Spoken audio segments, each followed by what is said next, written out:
Let me just have a little look.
Well, a very good morning and welcome to day 2 of competition at the Antalya Grand-Prix 2018. And it's a very warm welcome to former world champion and double Olympic silver medalist, Neil Adams. Morning, Thank you. Neil. Good morning to you, Sheldon. Yeah, we're away again, day 2.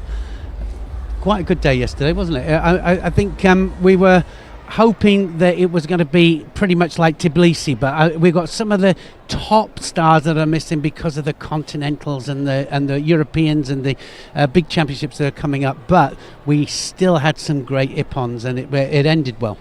Yeah, I enjoyed it, and Neil's got a good point there. It is a very, very busy time in the calendar. The Continental Championships, are almost upon us, so we've got a few people missing. And then, as we said yesterday, and we're going to reiterate, the start of the qualification period is incredibly important because all of those points that are scored will still be around in 18 months' time when the qualification period comes to an end. So it's really, really vital. And I think maybe this is the very, very last tournament where people have sat back just a little bit and said, I think it's nice though as well because we've got a lot of the juniors out there. We see a lot of the 3, 4s and 5s, that are out there as well, and I always think that's a good thing. For me, it was great because as a competitor, when I was coming up to major event like Europeans and things like that, events like this were imperative for me, just to get out there, get fights, and also to fight 2, 3s and 4s in different countries, and also some of the top juniors as well. It also gave us a chance yesterday to see some really interesting matchups. I think in every weight category there was one that we could really focus on and say, look at this youngster, as Loretta Cusack likes to say, look at this youngster coming through. And there were quite a few yesterday. Right, let's start by taking a look at the top 4 seeds in each of the 4 weight categories that we've got to bring to you today. We've got 4, under 73 and under 81 for men. It's the under 63 and the under 70 kilo categories for women. We'll take a look at the top 4 seeds in the under 73 kilo category first. The number 1 seed is Hidayet Hedarov of Azerbaijan. The number 2 seed is Tommy Macias of Sweden. The number 3 seed is Jansei Smagolov of Kazakhstan. And the number 4 seed is An Chang-rim of the Republic of Korea. That is a really top draw group there. Outside of that 4, do you see anybody coming, or it's going to be one of those? Just having a look now, just to see any of the names in there. We've got I've got to say we've got Van Tickelt there. Interesting. Van Tickelt's back here. He's looking to win matches because he's gone out first round a couple of times, and it's difficult for him because he's coming back after injury and things like that. So let's see if he can win a couple of matches here. It's an important one for him. Haidarov, of course, he's up there roundabout, isn't he? Almost every match there. Sendush, Sendoche, the Mongolian boy who's got the lovely haircut that I'm very jealous of. Yeah, he's fighting really well as well. And of course, the Korean there, he's a class act. Right, so it's a nice group in the under 73 kilo category. It's already shaping up, I think, to be an interesting weight category. And when that gets underway, in a few minutes' time, you'll see that unfold before your very eyes. The under 81 kilo category, the number 1 seed is Said Molay of Iran. The number 2 seed is Chotna Laszlo of Hungary. The number 3 seed is Jack Hatton of the United States of America, and the number 4 seed is Vedat Albayek of Turkey. Yeah, well, I think Molay is the man on form, isn't he, at the moment? I think the Iranians have put a strong team out here, and I think they're one of the strongest teams actually here, with Mongolia as well and Georgia. But I think Molay is, for me, the favourite there. Suknyai, though, obviously very experienced. Chocky. Yeah. Chocky. Lee Sang-soo of the Republic of Korea might cause a little bit of an upset in Pool B, because it's not the strongest of pools. They're very lucky. If you've come up in Pool B, you should be okay. I look to Lee Sang-soo to come through there. Robin Pacek is not a bad pick in the under 81 kilo category. And Jack Hatton there, you know, he's another one down. Yeah, it's another one that's could come do through it. fighting he could well do at it the here, moment. yeah. The only other thing I'd say is there'll be a really interesting matchup in round 1. It'll be Serdan Miraljovic of Montenegro. He's up against Owen Livesey, the first fight in round 1 in the under 81 kilo category. I think both players there have got something to prove. That'll be a good head-to-head. Right, the under 63 kilo category. The number 1 seed is Magdalena Kosakova of Austria. The number 2 seed is Ljubljana Pievasana of Great Britain. The number 3 seed is Inbal Shemesh of Israel. And the number 4 seed is Janka Pasqualino of Brazil. See if we can pick out anyone else. I think it's kind of a lottery, isn't it, under 63 kilos? But I think we were talking about the Israeli team, and every one of these new ladies that are coming out and that have been out there, they believe that they could get a medal. They all want to get a medal. So it should be an interesting little pick there. I think we'll see how the first round comes out, and then we'll make our assessments. Pool B again. That seems to be the lucky pool there. The lucky pool there. Mia Hermansson of Sweden. You know, that's a quality fighter on the circuit. She is in Pool B, but so too is Priska Awiti Alcaraz, who's gone over from fighting for Great Britain. She previously fought for Great Britain. She's now fighting for Mexico. So we're going to have a look at Priska today. And then the interest for Turkey is down in Pool D. Busra Katipoglu, that's a useful fighter. She suffered 2 serious knee injuries and is back now, healthy and strong, she told me yesterday, so we'll have a look at her. And Tina Zeltner of Austria has gone up from 57 to 63 and doing great guns, so maybe we'll see something from both the Austrians, one who is the number 1 seed and another unseeded, Tina Zeltner. And that's all in the absence of Catherine Unterwertsacher. Yeah, no, it's sport for choice there, aren't they? Good depth in the under 63s, the Austrians. Neil made this point yesterday. Once in a while, you're going to get a country who can focus very, very narrowly on a small group. Either it's only women or lightweight women, or you're a tiny group, or you've got someone like Japan, Brazil, Republic of Korea, who've got depth, male, female, you name it. Yeah, well, it works both ways, you know, by concentrating and actually putting all your resources into a small elite group.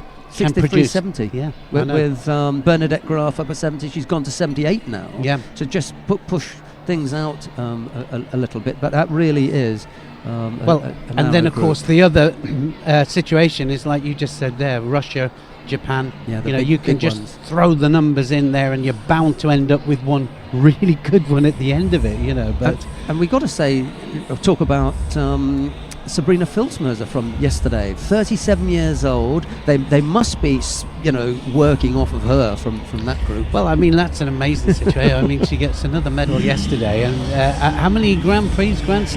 How many Grand Slams did you say she's done? 18, I think. Yeah, something like amazing. that, And still in there winning medals. Let's take a quick look at the under 70 kilo category, because the fighters are about to come into the arena. Anna Bernholm is the number 1 seed. Sally Conway is the number 2. Alexandra Samadzic of Bosnia-Herzegovina is the number 3. The number 4 seed is Maria Bernabeu of Spain. That is a good group. I think so. And I think Bernholm and Conway there probably favourites for me. You know, both of them are class act. But again, wide open. I think that for me, Conway, I think, and Bernholm will be the main ones, but they can't meet until the final. So Kalita Zupancic of Canada is in there. That's a useful. she's back, isn't she? I mean, fighter. she's been off for a little while, and now she's back. Gulnoza Matinyazova of Uzbekistan, and down in Pool D, Anka Pogachnik and Megan Fletcher of Ireland. Yes. Right, we're actually underway. Let's go to mat number 2. Tato Grigashvili of Georgia faces Magomed Çetinoglu of Turkey. It's Grigashvili in the white judo gi, Çetinoglu in blue.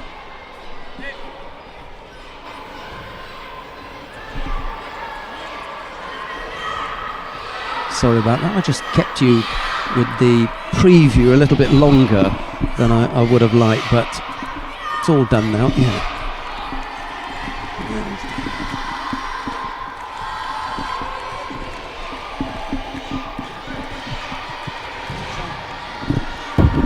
So we kick it all off in the under 81 kilos category, always one of the biggest, largest categories, and it's always on day 2, which means that there's only 4 categories. It normally turns out that it lasts just as long because of the amount of people in the category. I like the 3-day. I do too. I like the 3-day because it just gives it a little bit of balance, doesn't it? You know, when you've got 7 weight categories on over 2 days, hard for the referees and the officials as well. I suppose it's different if you've got 4 mats, or 5 sometimes, like they have in Bercy in Paris. But then you're so, as a spectator, you're just pulled from one mat to the next as fight after fight after fight comes up that you want to see. It's very, very tricky when they've got that number of competitors. It's a bun fight then, isn't it? It is indeed. Well, 2 mats over 4 days I think would be a really good concentration, and then when you come to the World Championships it's 7, but then you've got huge numbers, so you then go back to the many mats situation. I'll tell you what's nice here, the Georgian here, again, it's a new Georgian. We haven't seen him out here before.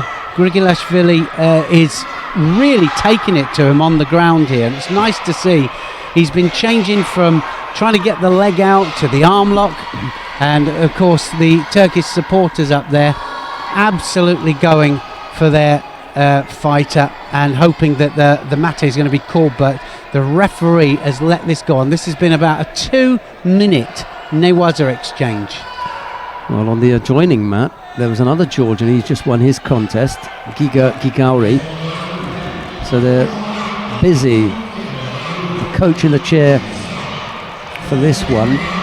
Wow, look at that. That was amazing, all right. He gives his arm a little shake there, as he nearly should. Caught. Yeah, he was, but, I mean, he's been on the end of that arm for 2.5 minutes. Yeah, the coach in the chair for this one is Lasha Gujigiani, who was a heavyweight for the Georgian team. And then on the other mat, it was Irakli Tsirakidze, who was the Olympic champion at under 90 kilos from Beijing. And I've got a movie on a stick here for him. He asked me to get almost on the arm again there. Yeah, he gave me this stick to put the Olympic movie on. So I put 3 of them on there for him. Did you? Beijing, London and Rio. You'll be a happy boy now. They're terrific. That's got to be it. That's a lip on there. He was a wazari up, and I was about to say, you know, when you give that much to a newaza exchange, 2.5 minutes, has he got the arms for it? But he did have a massive hip on. Hopefully we should have some replay situations so we can have a look at them in slow motion. We're looking at a replay on the big screen, on the big screen here. Hopefully we've got it on the and here it is screen as well. Beautiful Sianagi there, just takes him onto his back, and no argument there. Marote Sianagi? Yes, Marote Sianagi flew there, didn't he? In fact, Siatoshi is the actual technique, because the drop. They say that because of the drop and it went downwards in the direction. Coming up next on mat number 2, round 1 of the under 81 kilo category, Dorin Gotanoaga of Moldavia faces Robin Pacek of Sweden. We gave him a mention in the preview. It's Gotanoaga in the white judo gi, Pacek in blue. It didn't take long to get things underway, did it? Not if you've got the Georgians up there. No, well, they really showing their depth, aren't they, the Georgians? And I think that the new possibility of the team, 3 men, 3 ladies for the Olympic Games, I think that will change the whole balance of development of judo within countries as well. It has to. Yeah. Well, the reason I'm bringing that up now is because, of course, the Georgians always did very, very well in team competition, but they haven't always had a women's side, so they've got to develop their women's side. Yeah, they will need it now. Russia, of course, have Korea, countries like Japan, Brazil. Yeah, they won't have any trouble. Another team that will struggle now are the Chinese, who've always been in and around the medals as far as the women are concerned, but never with the men. It's the other way around for them. Uzbekistan, Azerbaijan. These are teams that don't have strong women's programs. They're going to need to sort that out. They've already started, haven't they? And they've started to develop them. Turkey might get a look in, when it comes to qualifying, because it's the number of athletes that you qualify. The other thing is that in order to be selected for the team, you have to have qualified in the individual. And then what happens is you become available for selection. So if you've got the right people qualified, you've got a team. If not, you're going to miss out.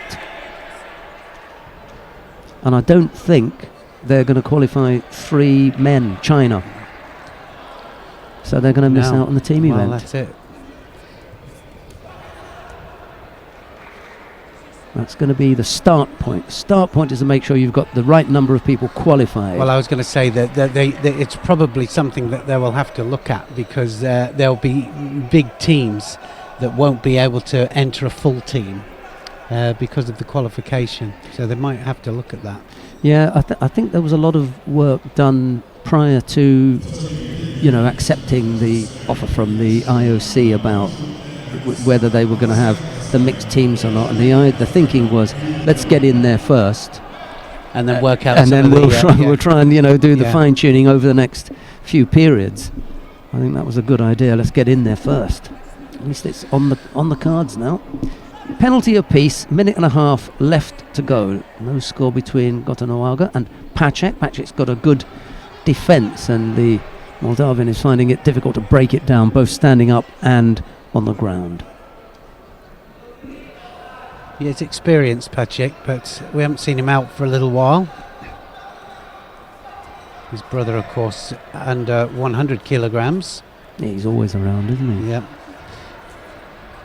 Oh, that's going to be a score, is it? Now then, did he get him on his side? I didn't quite see the landing. They've given it. They've given the Wazari. And the referee was in a better position than our camera, because she was on that far side. It's Friedrich Anna Maria from Hungary. Took a second or so to have a look. Thought that the landing was good, and then gave the score. And it stayed on the board, so...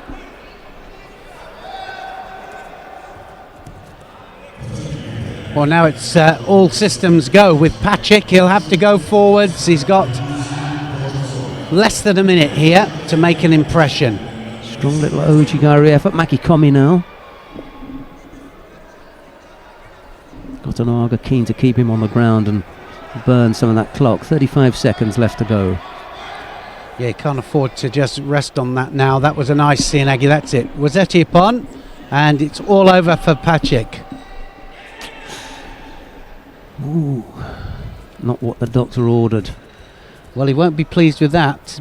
First round out, and it's expensive, isn't it? I mean, you're sending your fighters out to tournaments like this. You can't afford too many first rounders. They've got to get to the quarterfinal stage here in order to qualify for medal possibilities. Dorin Gotanoaga of Moldavia goes into round 2. We've got 28 competitors in the under 81 kilo category, so 2 rounds, a quarterfinal, semi-final, and then the final. Coming up next, Magomed Abdul Kagirov of Russia faces Jaromir Musil of the Czech Republic. It's Abdul Kagirov in the white judogi, Musil in blue. The referee in the middle for this one is Artur Fando of Belarus. Seen some new Russians as well. Well, we keep seeing new Russians out there, don't we? I mean, such is the depth that they have there, and certain regions get the nod for certain events, and we see some really special ones just coming out the woodwork. When you've got a squad that, and it's so difficult to actually make the team, it makes it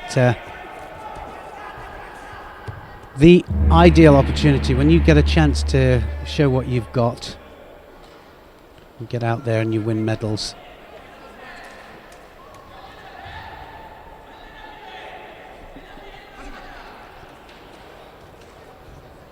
Musil now just going for the Jujigatami. Can he get the leverage on it? And just didn't quite get the catch there, did he? Abdul Kagirov of Russia in the white. Probably got about 5 or 6 that could actually compete at world level, Russians, in the under 81 kilos category. Most categories they've got the same. Musil has been on the world circuit for quite some time now. This is his second Olympic cycle.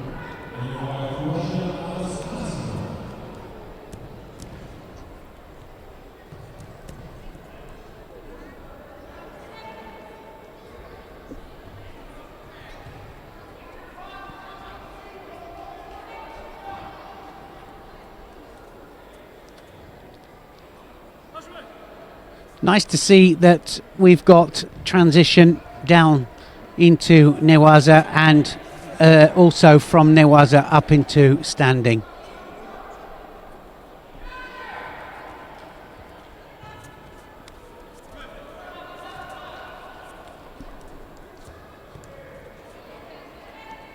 Two minutes gone.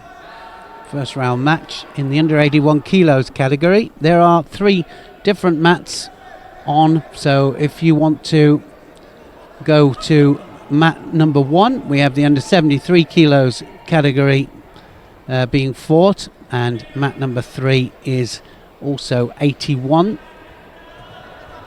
Different pools being fought there. On mat number 3, as is of Russia, is against Tursunov of Uzbekistan, and on mat number 1, Alexander Turner against Kazadoda of Tajikistan. So feel free to change to the matches that you would like to see. If you want commentary, then just come.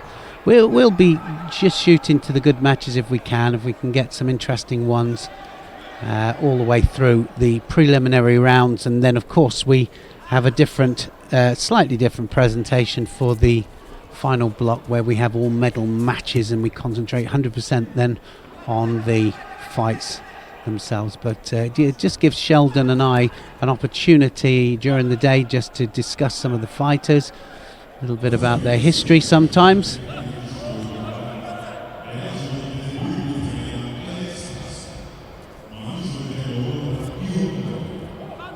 Left-handed fighter, Musil.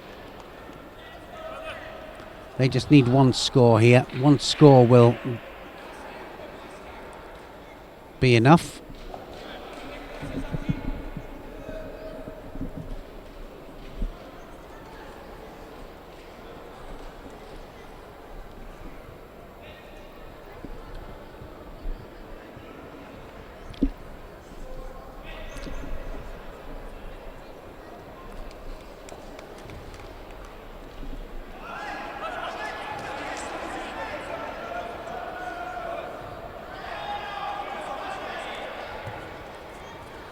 Yoko Tominagi from Musil.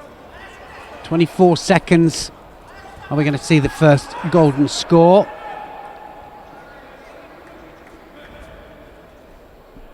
I think the nice thing, even when it does go into golden score now, we see some positive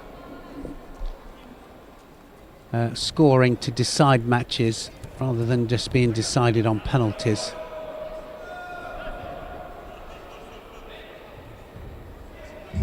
Soda Makikomi, and it goes into golden score. Now any score will decide. So it won't just be any Shido. It's not just by one Shido now. Only in golden score. It's any score, or of course 3 Shidos for Honsokamaki. Means they've got to go for the score. That's basically what it means. Left to left. Now can he get the leg out? This is how it started, this match.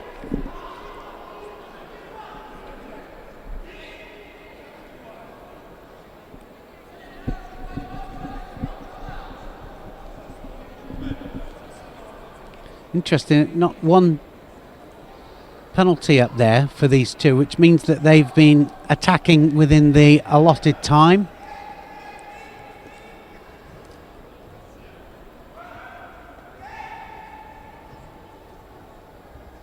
Oh, now then, is that going to be enough? Wazari scored. So Wazari scored there, that counter, just taking Musil onto his side for a score. So 46 seconds then into the golden score. Just one score decides it.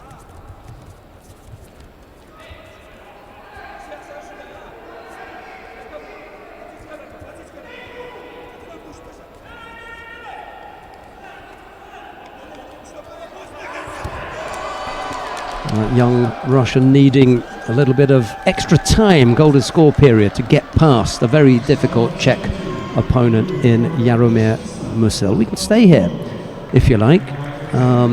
Christian Tonista of Estonia is coming up next against Akmal Murodov of Tajikistan. It's Tonista in the white judogi, Murodov in blue. Yeah, I think it's a good match just to stay with. We've got Lee Sung-so next one up, and so we'll have a little look, see what he's got.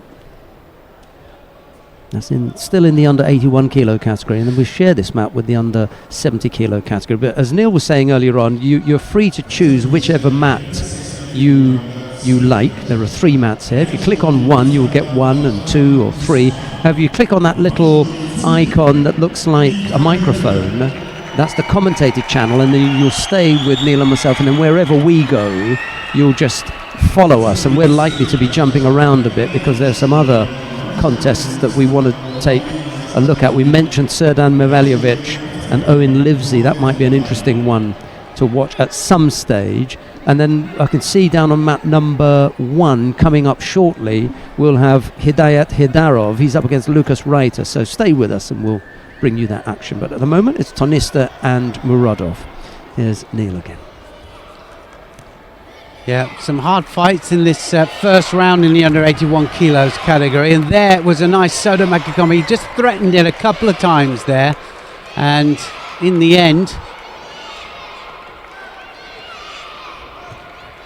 Tonista couldn't do anything about it.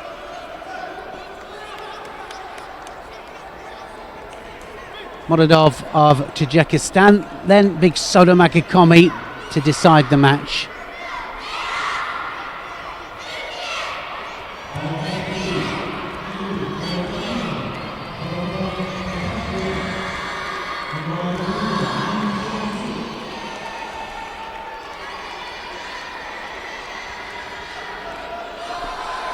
So next one up, and we'll have a look here now at Lee Sung-soo of North Korea against Katalin of Armenia. So let's have a look. Sianagi, and we'll see whether he does it right or left. Can go both ways, Lee.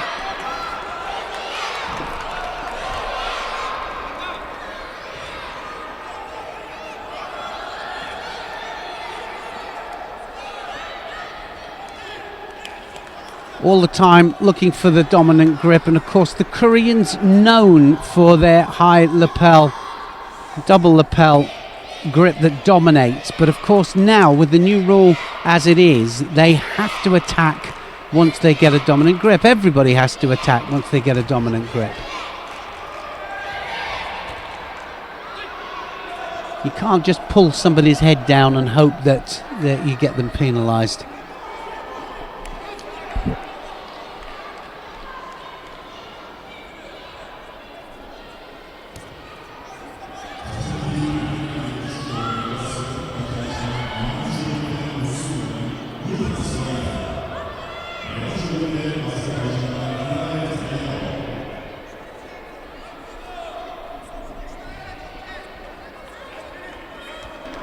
Just thought I'd let you know that coming on to mat number 1 in the under 73 kilo category, Hidayet Hidarov of Azerbaijan faces Lucas Reiter of Austria. So we're going to jump over to mat number 1 now. We're going to take a look at the number 1 seed in the under 73 kilo category. Those of you who were with us and fancy, staying on the Lee Sung-Soo contest, then you just click on 2 and that will take you over there. But it's Hidarov in the white judogi, Reiter in blue, and that contest has just got underway. Here's Neil.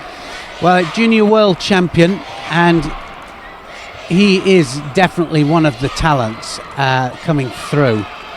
And I think we saw him just recently against the great Ono, and he was the only one that went anywhere near him, and Ono was out on his own really, but Hidarov, he was taking the fight to him, and he is really a rare talent. Let's see what he does. He's got a good fight here against Reiter. Reiter's not a walkover.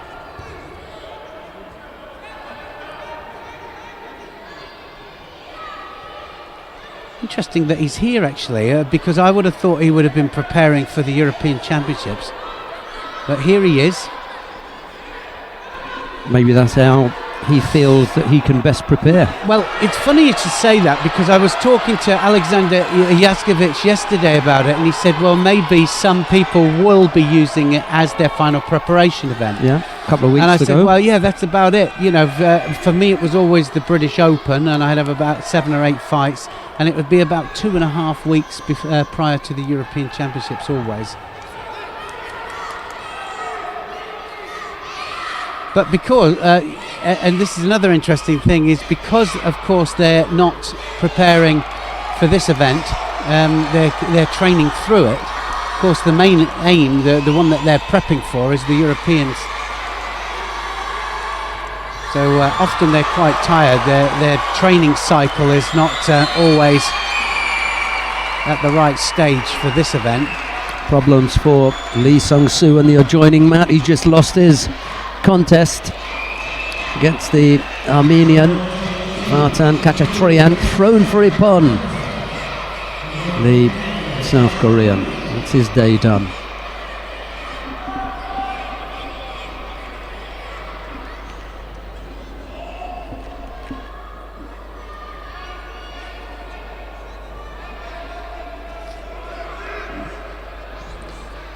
Well, I said that they don't, probably not at the right stage in their preparation, because what happens is you train through an event sometimes.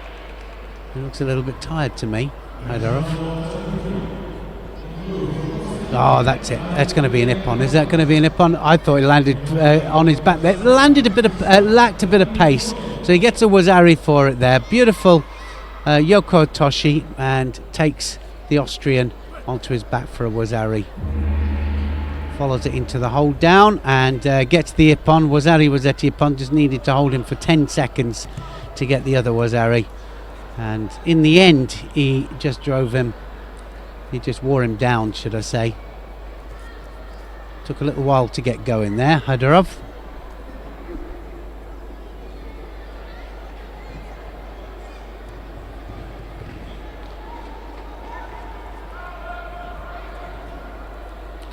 Takes him through to the last 16.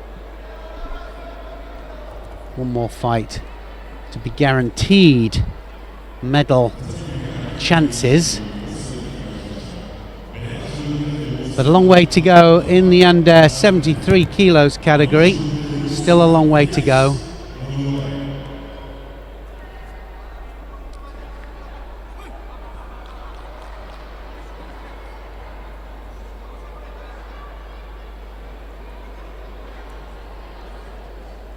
We'll stay with the under 73 kilos category then. Naranku of Mongolia up against Galiev of Russia.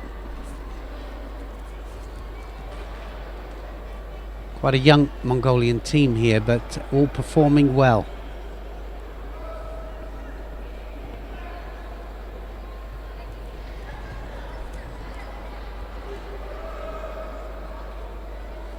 Such is the system in Mongolia that they're able to put out strong juniors.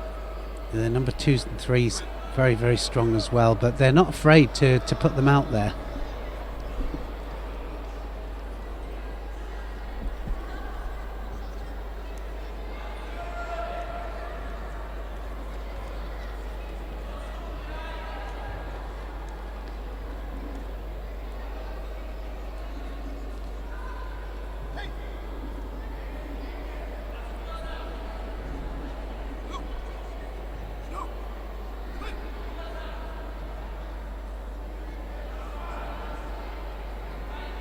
Well, they'll have to grip up, they'll have to go, they'll have to start attacking there.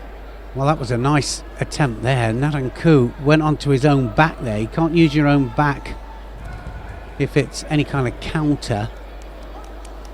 I thought that was near a score. It was quite progressive, I thought, that Kosoto.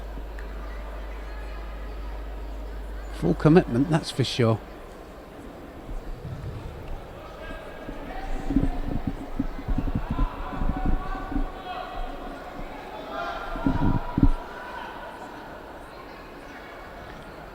Galiev hasn't done really anything. I think a little bit fortunate that he hasn't been penalised for not attacking. Just waiting.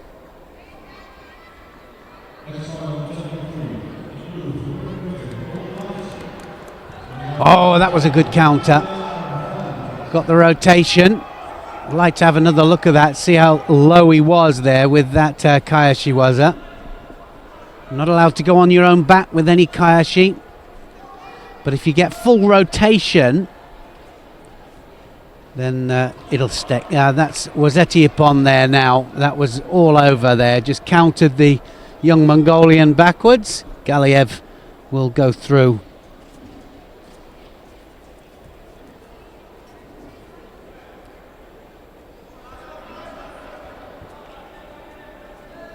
Nice technique. Look at that. Just stops the movement there. He was leaning back, wasn't he? That direction hand there of the Mongolian left behind, and he just gets carried cleanly onto his back there for the ippon. Beautiful opportune judo there from Galiev.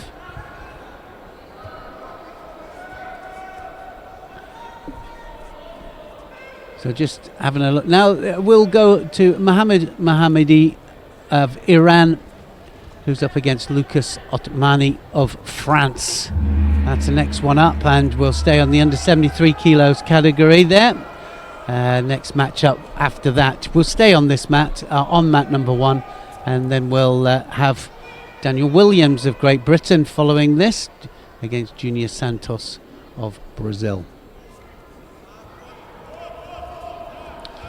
I want to stay on this one because the Iranians really putting out a lot of their youngsters and doing a concentrated effort on their team, doing so well.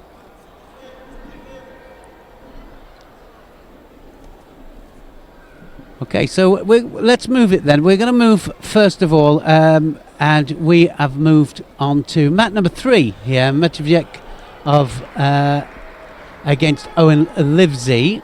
Livesey of Great Britain here is in blue, and Owen Livesey, he has a point to prove here. Shido on the board there to Marovajic, and now Livesey again following it through into Newaza. Can he get the leverage? Already 2 penalties up there, just one more and it's going to be all over.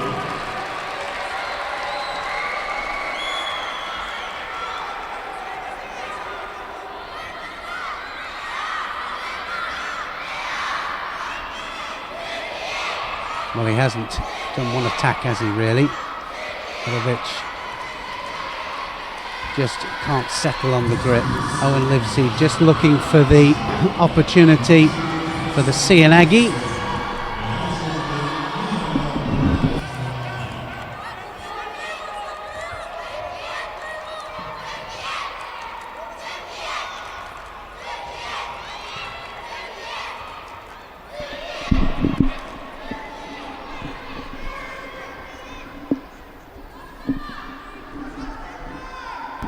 Two penalties picked up by Milovic. He's not out of it yet. Not really. He just hasn't got going. He's been just behind on the attacks. One penalty gone up to Livesey now. Yeah, having said that he's not out of it, he hasn't really been in it. That's probably more important, isn't it? Yeah, it is. And you were saying at the beginning of the day that both the fighters have just got something to prove here. Well, Milovic fancies hanging around for one more cycle. He's into the, hopeful phase of trying to qualify, and in the event that he doesn't, the last gasp that he could ask for is a wild card, because he comes from a very, very small nation and they're likely not to qualify anyone at all. So, he could. And the Olympic Games is more than just, about your medalists and that. Sometimes we've got to look at, keeping interest in a country. And in a small country like Montenegro, maybe he is a star, and if you give him a shot, maybe he can do something. I know he's already started coaching, but it would also be, come under the heading of being inclusive, trying to have as many nations as you can and represent as many as possible. And it's not as though he hasn't had results in the past. I think he was a silver medalist at the Grand Slam in Paris one year as well. So, you don't get into the final of a Paris Grand Slam just by luck. He must have done something. And he's been there or thereabouts, but he's probably at the back end of his career now. Livesey attacks left-sided low and just threatens him for a moment. Yeah, it's a strong old match for a first match, isn't it? First round. You did say it was going to be like that. Neither of them wanted this. Well, he's going to look now. He's hooked into the arm there. I don't know why he doesn't concentrate on the arm, Owen Livesey. He's got a great chance, great opportunity. Wants to wrap... Now he's going to go onto the arm. Just needs to fall back onto it and then apply the pressure to the head. Sounds like I'm giving a Juji Gatami lesson here, doesn't it? Well, I think a lot of people at home are absolutely delighted when either you, Loretta Cusack-Doyle or Chloe Cowan-Vickers get into the detail, because during the day we have got judo people watching. Yes. So I think they like that. They enjoy, getting into the detail of it and exactly why something has worked, or on the other side, why it has not. We said yesterday that with a lot of the shimiwazas and the arm locks, it's the catching what you want. Oh, now then, who's scored there? I thought they both went down together, and I think they're probably doing the right thing here, not giving a score to it. Both looked up. Both wanted the score. Of course they did.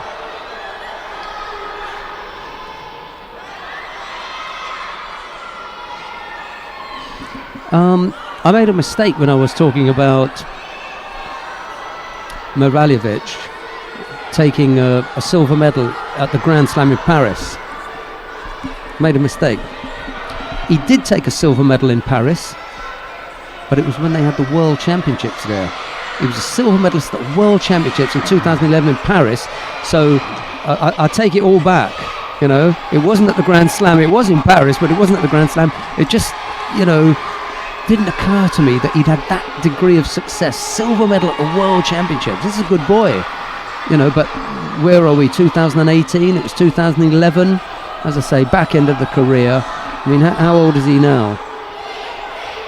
33. It's asking a lot, isn't it?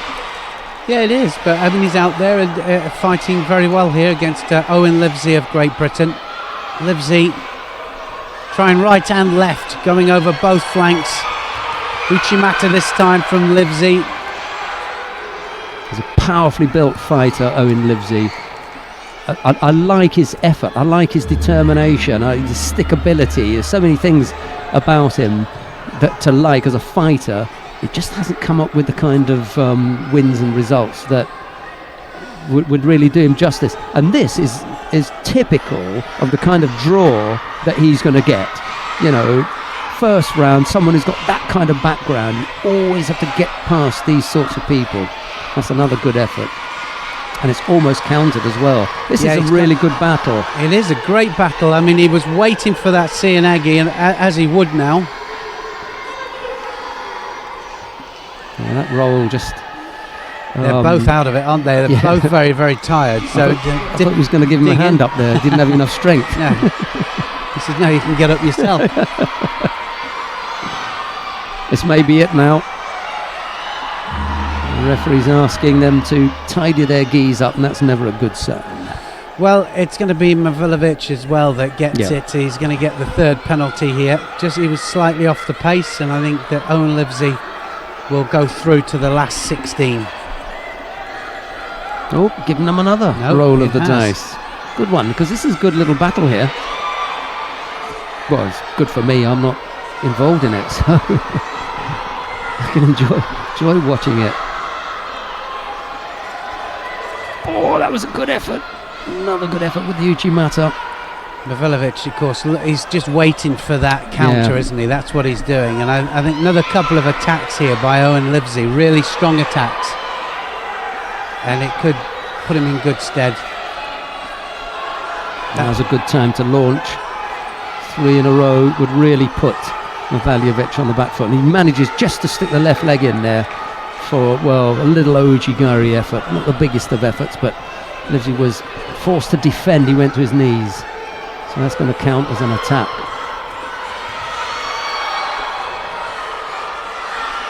I think that's going to be it now. Too tired now. Oh, what was the force attack for? Well, I didn't see that one because I really didn't think that Owen Livesey deserved that. He's the one that's been pushing forwards all the time here. And that's it, it's all over. Just G'd him up, didn't it?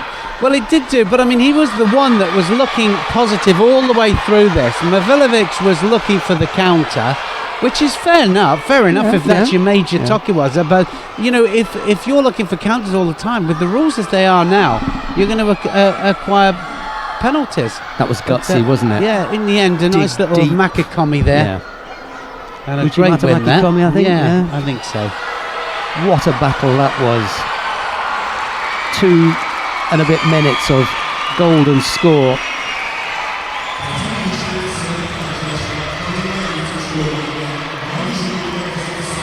Excellent finish. Yeah, Uchimata Makikomi, Owen Livesey in the end just manages to pull the head up.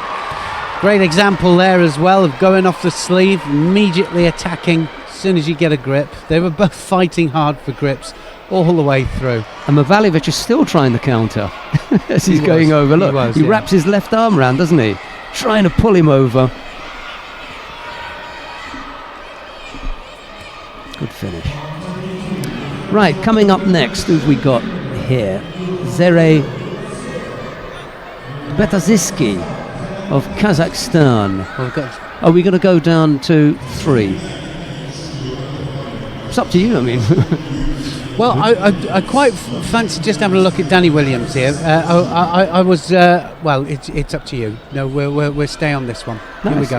I'm good because he's up against the Brazilian. Yes. Down there, Jefferson Santos Jr. Mat number 1. Then let's go down there to have a look at that. This is in the under 73 kilo category. Danny Williams of the Camberley Club. And we know how hard they all work down there. What a unit they have, and such hard work that goes into the preparation for events like this. Well, the youngster that he's up against here, Jefferson Santos Jr., has already won the Continental Championships twice once as a cadet, once as a junior, that was last year. So 16 as a cadet, 2016 as a cadet, 2017 as a junior. So this year he may fancy his chances at the senior championships if the Brazilians decide to send him. He's not the highest rated of their under 73 kilo fighters, quite obviously because he's still, you know, only a youngster, but he's got a bit of pedigree behind him. Thought the referee just stood that up a little bit too early there. He was hooked into the arm there, Danny Williams. 18 years old. Is that what he is? Santos Jr., yeah, 18. I have to talk to Danny about roughing the boys up, you know, the youngsters.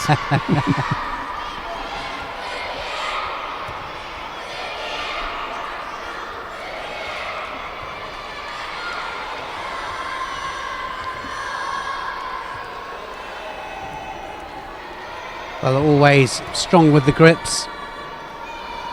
But then you've got to attack off it as well.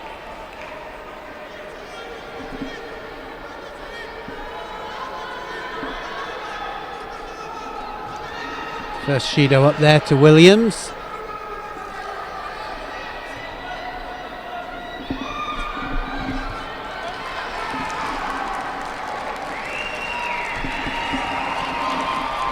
You can see he's trying to do some really nice ashiwaza there, Santos Jr.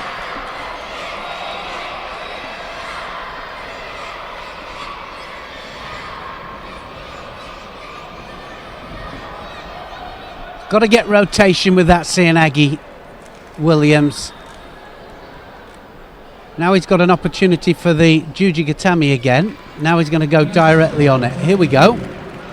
Go again, go again. Well, I think a little bit more conviction on that, and that arm was already out.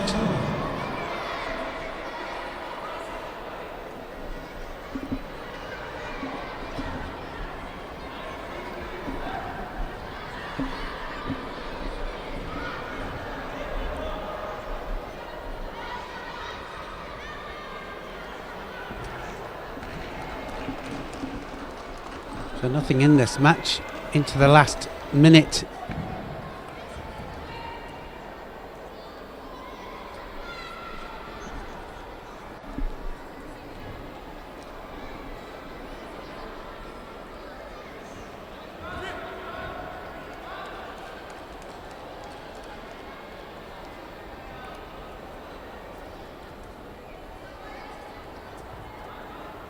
Needs to go in again. I think Danny Williams here just hesitating that little bit too much. He's dominating the grips. Shido up there to Santos Jr.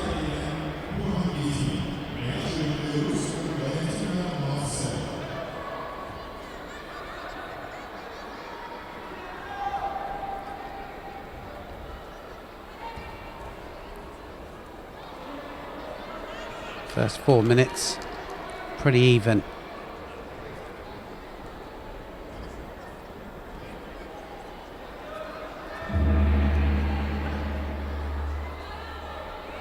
So it goes into golden score.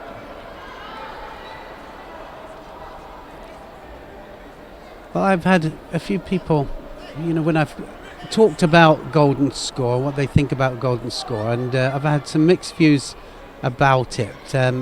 Much better now that we've got a score mostly deciding on a golden score period rather than penalties. But I think a lot of people don't like the golden scores, but what to do instead of, that's the point. I like the golden score if it's an exciting one, you know, especially if they both open up and both go for it. It's like in soccer having a golden score or golden goal.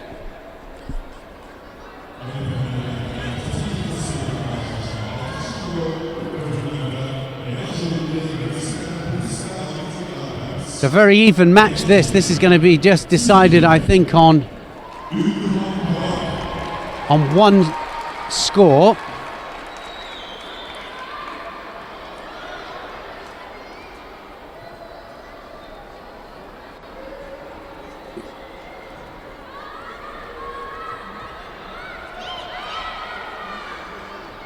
So again, Williams dominating the grip.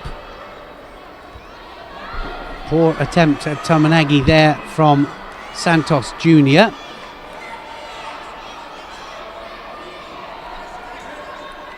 So now Williams gets the second penalty, and I don't think he deserved it.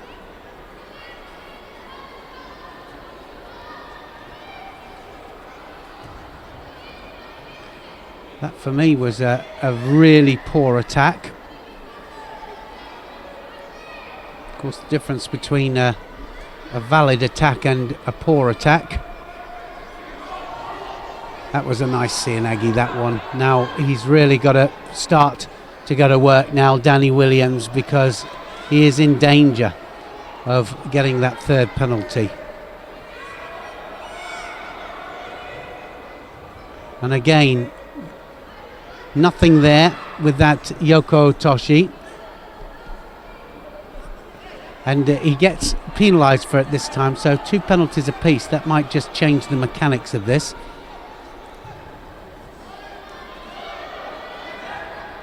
Oh, nice sumigeshi there from Danny Williams.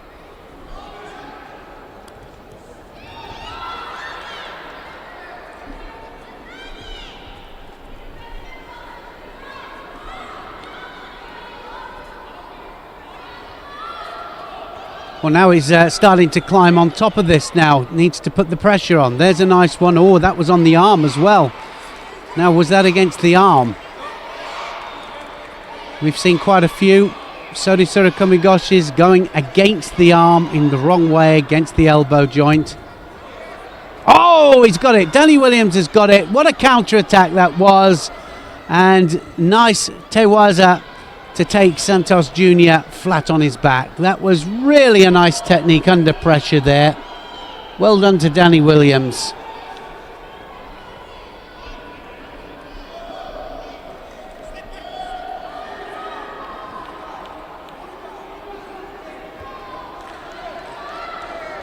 So that puts him through now.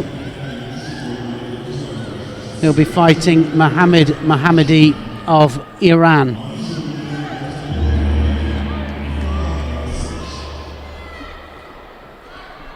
Lovely Tewaza that was. It really was. Ouchi attempt there from the young Brazilian, and the young Brazilian goes flat on his back there.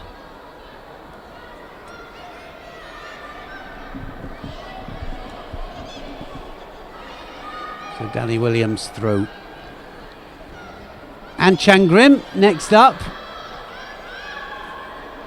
Let's stay on this mat, and well, we're going to go on to mat number 2 for this moment, and we're going to see Kabak of Turkey against Awiti Alcaraz of Mexico. Well, that was all over. Quick match on mat number 2 there. We just managed to miss that one.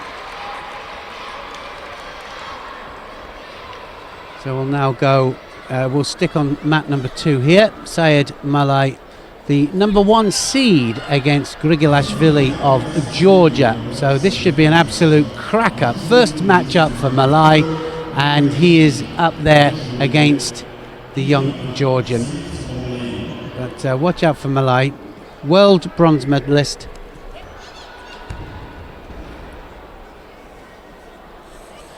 One of the most exciting fighters at the moment in the under 81 kilos category.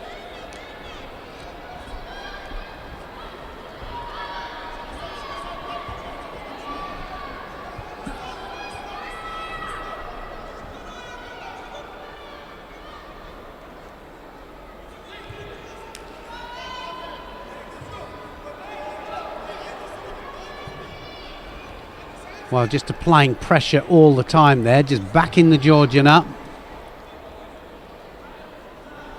Grigilashvili just searching for that sleeve. Looking for the big Makikomi there. Ooh, and he takes him over. What a wazari that was. Well, what a surprise as well. And I'm wondering if he really knows who he's fighting here, because Molai, the world bronze medalist, We've just gone over there to Harai Makikomi.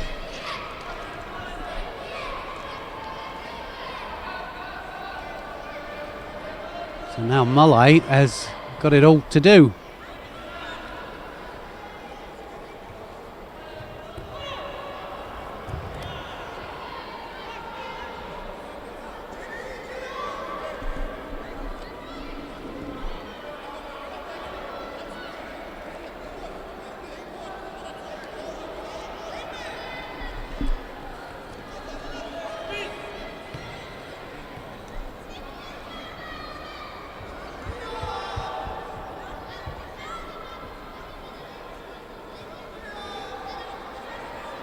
Well, he doesn't really know what to do with him, does he, Malai?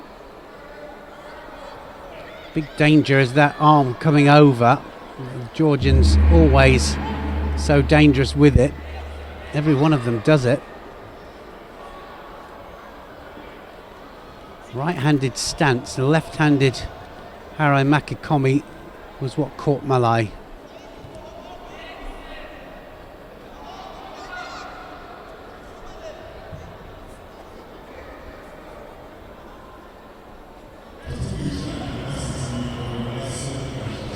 Sianagi this time from Malai.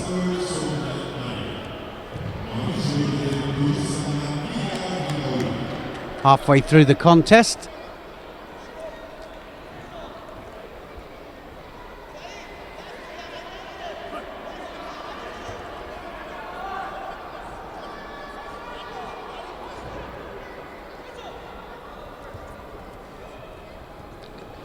Now a little bit of urgency from Malai.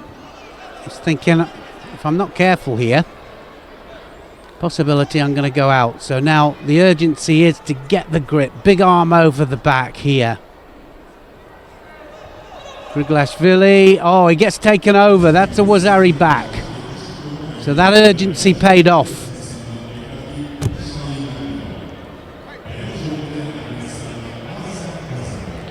Just seems to be running out of steam a little bit, Grigalashvili.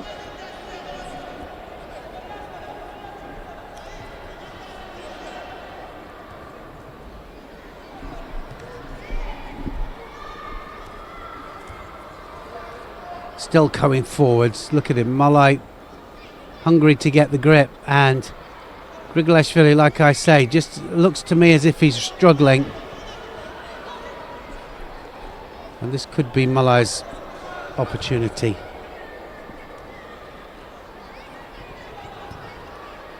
Just a matter of time, I think.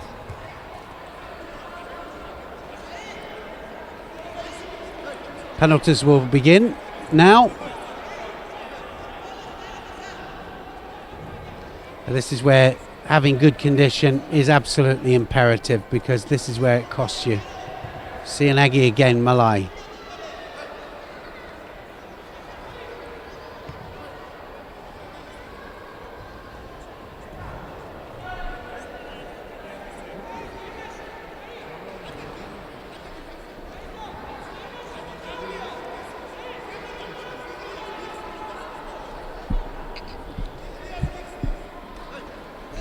Well, I'm really surprised about that. Malai was the one that gets the penalty. He's the one that's attacking. Well, yeah, I don't think he got enough rotation with the technique. Oh, look at that. That was a switch of direction. That really was. He had a look at the clock just before that and thought, I'm going to give it one more go here, because if I can't finish him now, we're going into golden score. Yeah. That was a great change of direction, wasn't it? I mean, just trying to put a name to the technique.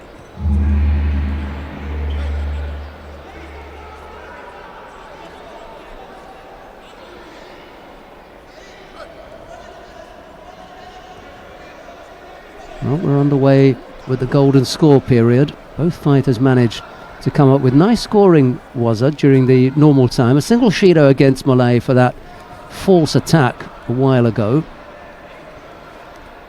But now we're underway with the golden score period. Just about doing enough. You see, he's had two little shapes at attacking, and it just puts Grigalashvili on the back foot. That was a good effort. Yeah, that will score. I think that's going to be enough for him, yeah, isn't it? I think so. Yeah, it is. That was a terrific technique there, Grigolashvili. Well, we haven't seen him before. Again, always looking dangerous with that arm round the back there, but he's just taken out the world bronze medalist. We'll get to have another look at that. Ellie has lined it up for us. There you go. We couldn't really. It's so fast that we couldn't see the actual landing there, but absolutely on his side there. It was an absolute wazari. Unorthodox. It's not in the Gokyo. I don't think you'll find that one in the Gokyo, but wow. I mean, we could try to stuff. classify it under some kind of heading. And for me, the action, the nature of the action, is a makikomi. It's got that feel about it. I think though, because of the very deep arm over the back, it's also surigoshi, isn't it? It's like a massive pulling action with that with that arm. Yeah. Be interesting to see where they label that one. Right, who have we got coming up now? Dorin Gotonowaga of Moldavia faces Magomed Abdul Kagirov of Russia. We saw both of these fighters in their first round contest. This is round 2 now. Gotonowaga in the white judogi, Abdul Kagirov in blue.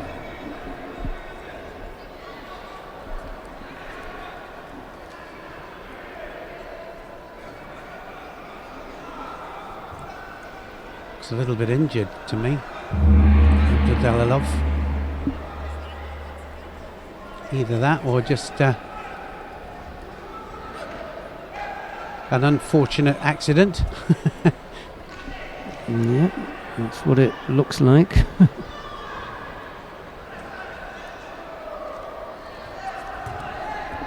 Grigolashvili's only 18.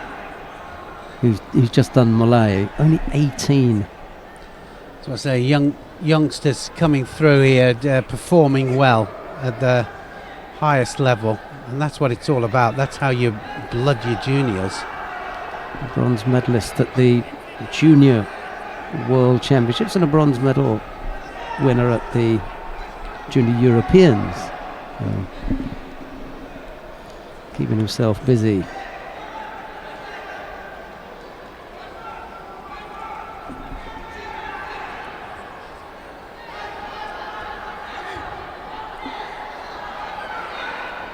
Button dagger. Just one Shido on the board. That was going to be, oh my goodness me. What a great series that was. Counter to a counter.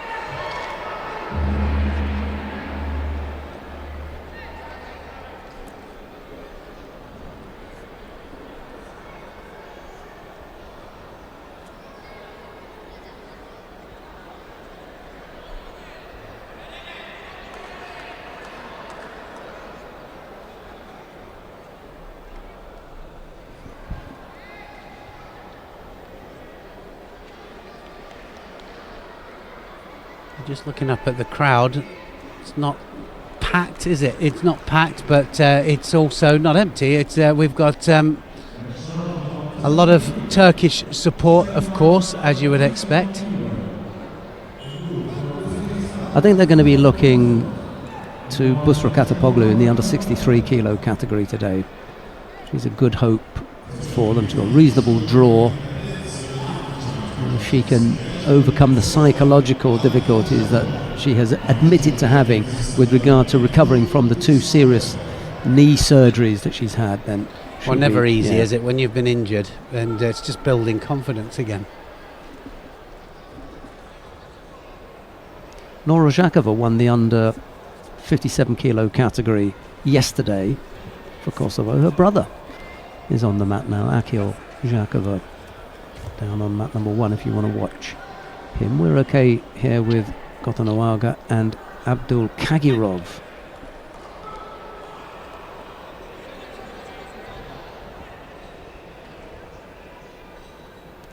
Dejan Tichel will be up on mat number 1 in a few fights' time. He faces a really tricky contest against Georgios Azouidis of Greece. That should be a toughie. Oh, nicely done. And I think they'll give that because he puts his arms out to avoid landing on his back. So that's a score for Gotonoaga. Rosari's the lead.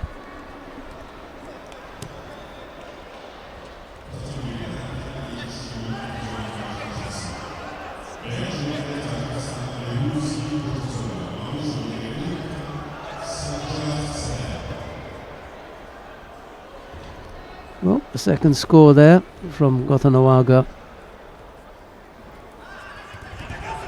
Rosari Albazeti Ipon, and it's the Moldovan who goes into the quarterfinal. I think you'll find Gotonoaga.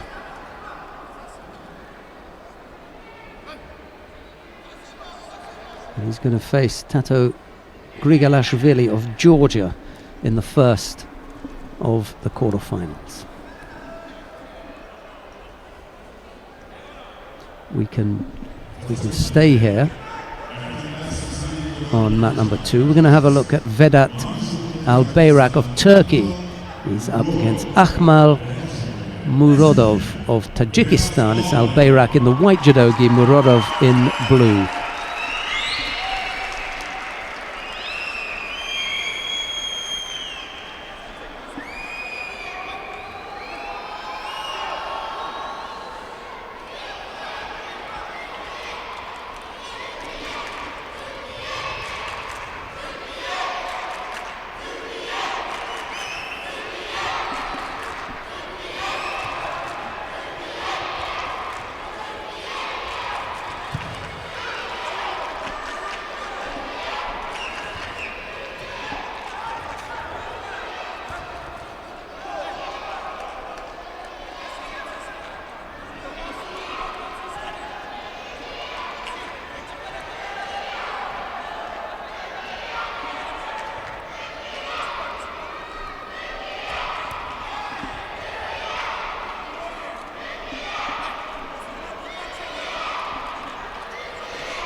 Albayrak just finding it difficult to get to grips with Murodov, but he's got really nice throwing skills. And there you go.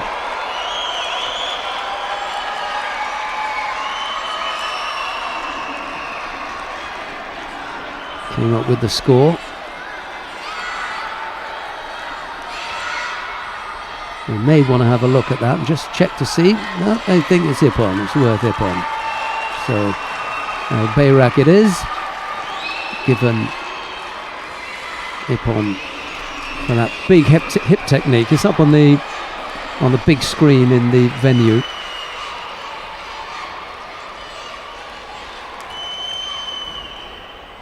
A liberal use of the area there. No real complaints from... Yeah, I think that's okay. He just settles himself. The initial attack has one foot inside, and it's only when he puts the right leg down that both feet are outside, but it's part of that technique, so I think that that's a good one. Good call. Vedat Albayrak, or previously known in another incarnation as Roman Mustopoulos. That's who that was. Right, who have we got now? Vartan Kachetrian of Armenia faces Arso Milic of Montenegro. It's Kachetrian in the white judogi, Milic in blue.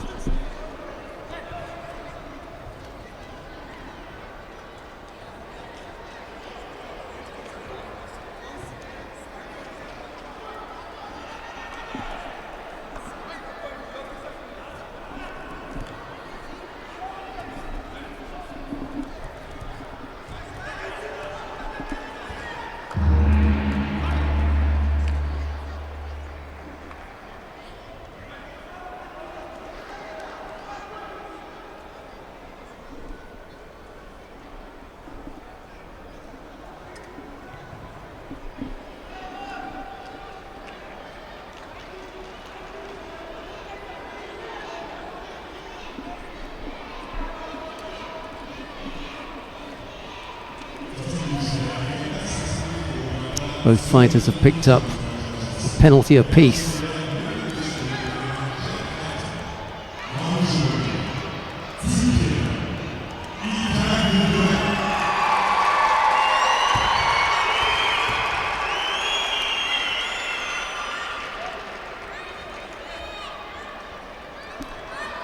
Well, down on mat number 3, it will get interesting soon. Sally Conway will face Jovana Pekovic of Montenegro, and then she'll follow that fight. Kalita Zupancic of Canada will face Nurcan Yilmaz of Turkey. So if Conway wins her contest and Zupancic wins hers, it means they will go head to head in the quarter-final.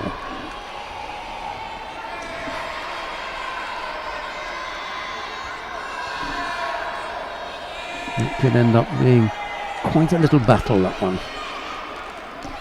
Jack Hatton is on mat number 3 at the moment against Ilker Guldren of Turkey. We continue watching Khachatryan and Milic. There's no score in this one, but Milic has now picked up a second Shido. One more and he'll be on his way, I'm afraid.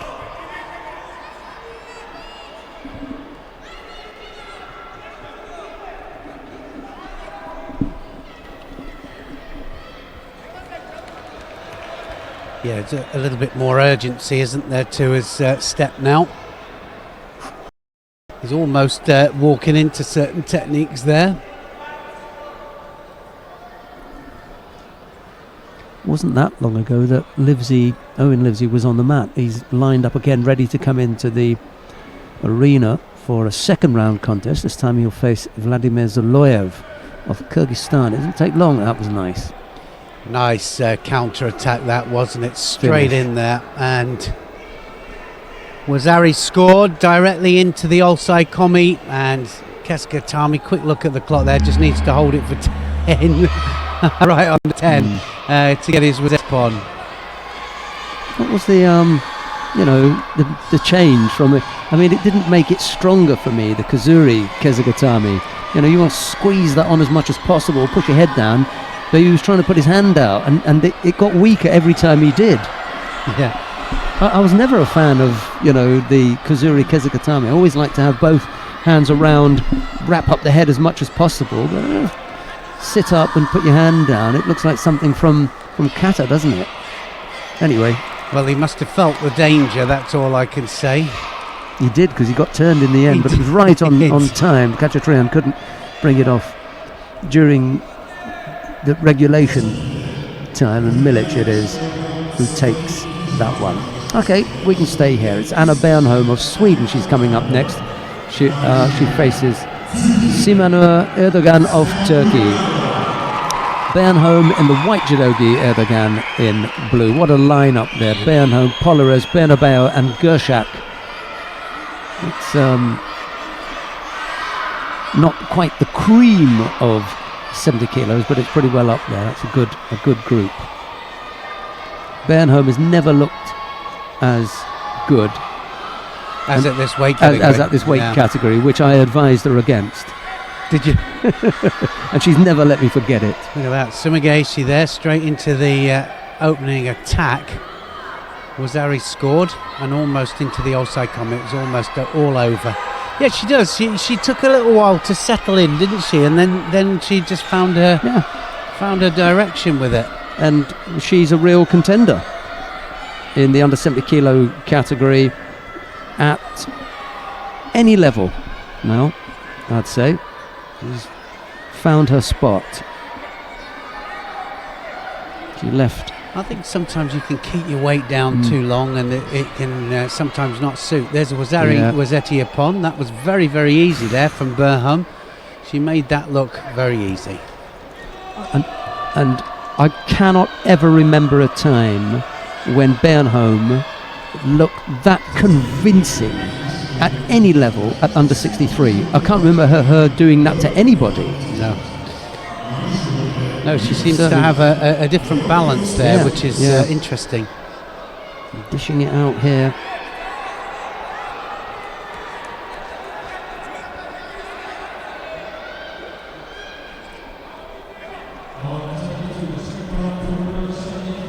Well, we have Van Tickelt down there on map 1. Did you want to stop on Yeah, there? yeah. Let's go down to map number 1 and have a look at Dirk Van Tichelt of Belgium. He faces Georgios Azoidis of Greece. It's Van Tichelt in the white judogi, Azoidis in blue. We join the contest with only, well, half a minute gone. There's no score. Well, this is very important for Van Tickelt because he is finding it difficult, obviously, to just find the balance, and he needs to get back into the winning ways. Talking to his coach, who really doesn't quite know how to approach this. He's in the latter part of his career. We've talked about that before, about how it is and how different it is if you're in a final preparation of your career, how your mind is different. Different values at home, different things can make a difference to how you are out there. Got nobody to worry about. That's it's just you. Ooh. And that was close, wasn't it? That Kosoto there.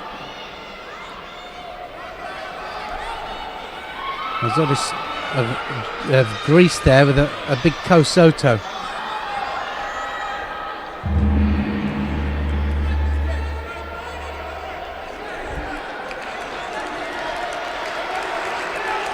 You know, people talk about losing the edge, and it is the edge that you lose, but it's also a different mindset when you're having to go out and prepare for each competition, and also it's the timing. The most important thing is timing. You lose timing. Yeah, well, from a spectator's point of view, I recognise some things with regard to the attitude. If somebody can wear attitude as they move around physically, you see it and you get a sense of just how badly they want it. Now, that may not result, irrespective of how badly you want it, that may not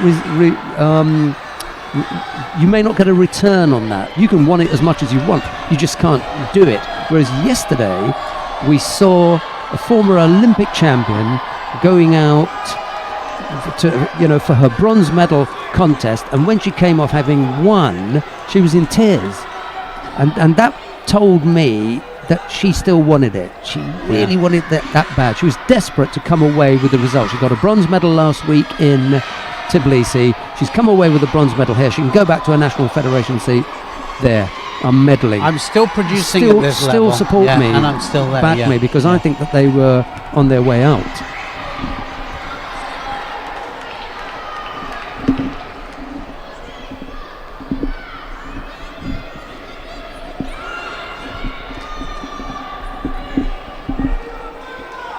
Yeah, I really got the feeling yesterday that Menezes wasn't the last, chance saloon, but she'd been told, you need to start getting some results.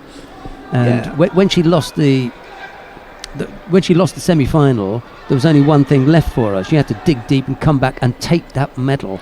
Self-belief, it's that habit of winning as well. There's a beautiful Sianagi there from Van Tickelt, and talk about well, and again he needs those. He just needs as many wins as he can possibly get, and he'll be so pleased with that.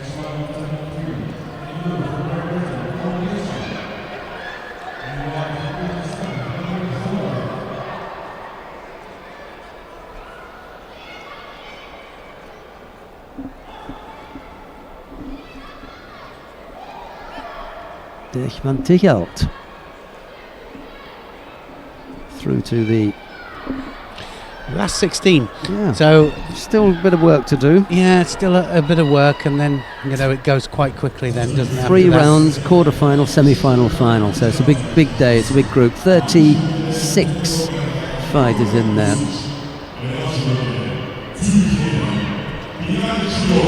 Right, who have we got now?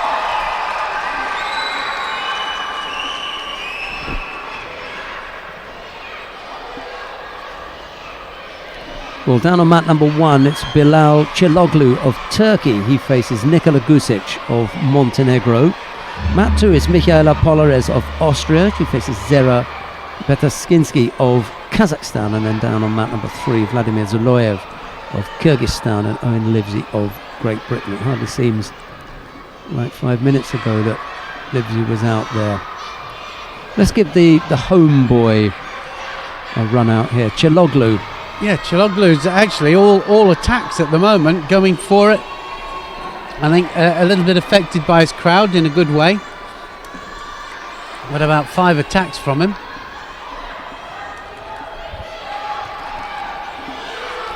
You know, as you get to the later or the latter stages of the day, Osai that was a mistake fell there. into that, yeah. Oh, Gusic just waited, and you were on about your Kesikatami there. I think you've got your wish. I don't think he's going to let go of that one. For those who didn't hear it, Sheldon was going, I can never understand these Kazure Kesikatamis. Not for a minute. I just get hold of the head, squeeze until the eyeballs pop out. Put it on. And I think that's exactly what The odd thing was, it was Gusic as well. His own eyeballs were popping out. He was squeezing so tightly. That was so funny. That was a big mistake there. Giloglu made a mistake. He just was committing all the way through the contest and went onto his own back. Just fell into a hold down. Disappointment for the Turkish fans as another one of their hopes, Bilal Cheloglu, this time falls at that hurdle, losing out to Nikola Gusic. I was just about to say about the names of the fighters. When you look at the upcoming fights, I can see Matinyazova, Samadzic, Jupancic, Conway.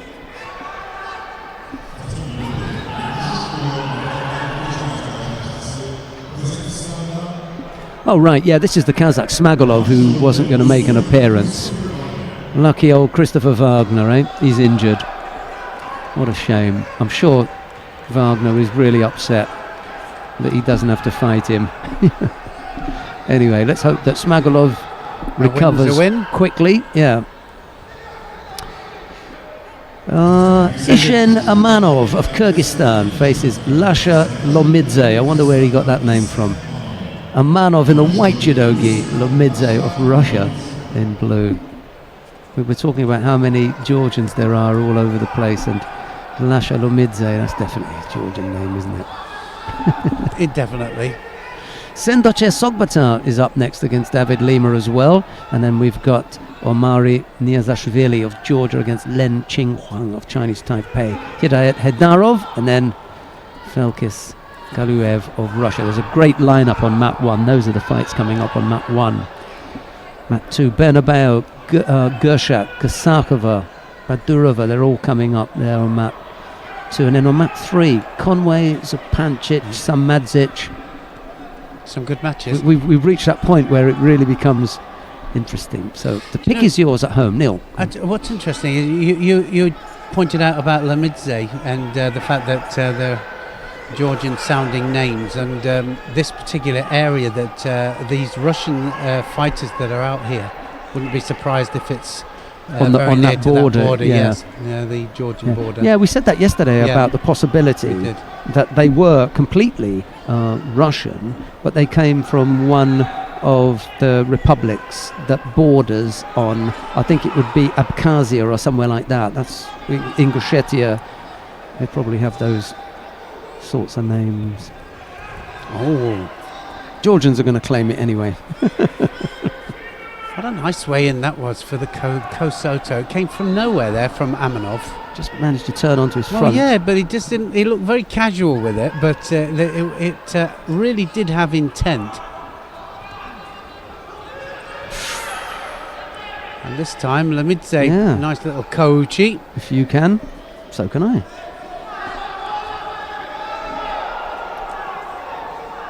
Going to get interesting in the quarterfinal of the under 70 kilo category. I can tell you that there's a possible matchup between Sally Conway and Kalita Zupancic. Both of them have got to do their second round contests first. Conway against Pekovic and then Zupancic against Yilmaz. But if that happens, then we're going to invite Brooke Adams to come up here and sit in and do the commentary on Conway and Pancic with me, because she's got connections with both of them. She has indeed. Even if it's slightly tenuous with Zupancic, the Canadian background, I think that will work for her. So she's busy working away on all of the backgrounds to those two fighters and she has doing Canadian her preparation. Citizenship as well. Oh, I didn't realise that. Yeah, she has. Yeah, torn ask her loyalties, about that. then, yeah. You must ask her about it. No score yet. Amanov has picked up the single penalty. We've got plenty of time on the clock, just under 2 minutes, half the contest gone. Yeah, just over half the contest gone. Both of them going for big techniques. They're going to see a score soon, I'm sure of it. Some unusual ways in as well to some of these coaches and Kosotos.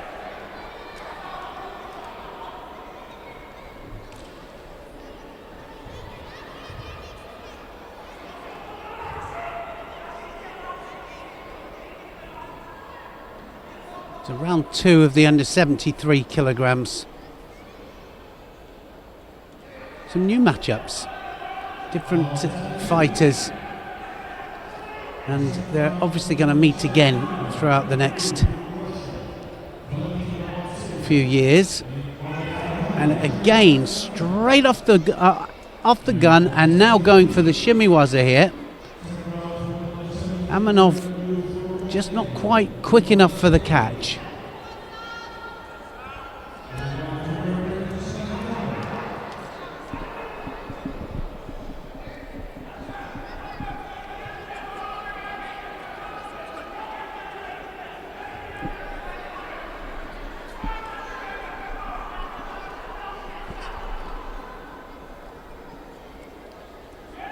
For all the British at home there, Sally Conway on mat 3 at the moment against Pekovic. In fact, we'll just move to mat 3. Let's move to mat 3, have a little look at Sally Conway, because Sheldon has been saying about the possible matchup that we might have, and Sally Conway is in white here, the world bronze medalist. Beautiful Tanio Toshi there for Ippon, and we were just in time there, weren't we, for Sally Conway. Great start to her campaign here to take her through to the next round. Look at the change of direction there, absolutely flat on her back there. That was a great opener for the world bronze medalist. Look at that. What a change. Tanio Tosh, great control with the hands. Feinted one way, went the other. And the person that she might just stay with this will stay on this mat here. The person that she might meet in the next round, Kapacic of Canada, here against Yilmaz of Turkey. Zupancic just dominating grips straight away. It'll be a tough old match for Sally Conway, really will, but she's got to get there yet.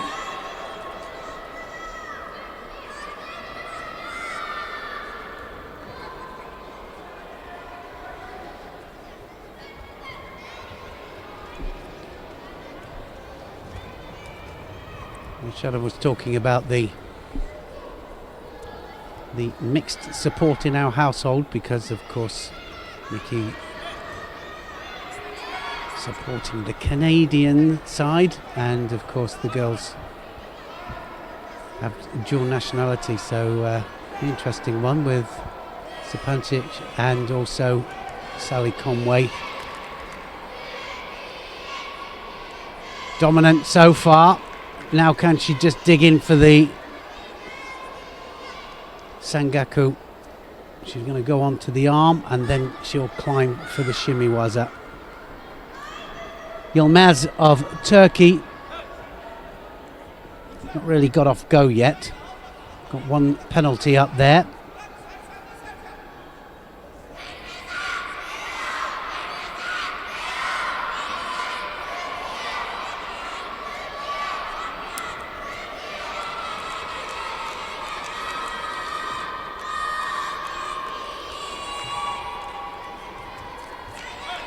Well, both of them dangerously close to the edge. Goes to the Turkish fighter. Seems to be drifting there because she can feel the danger, of course, of the Canadian. But, well, it's been taken off, actually, that Shido.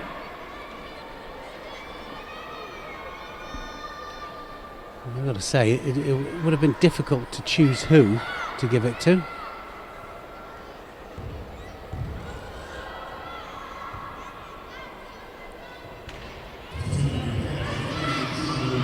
Persic just failing to catch either the arm or the neck, and I've got to say that all the way through this event,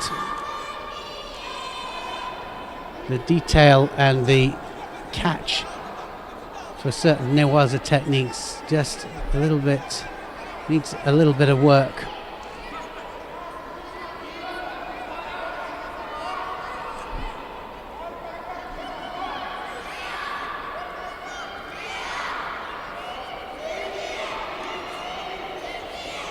Well, fighting well.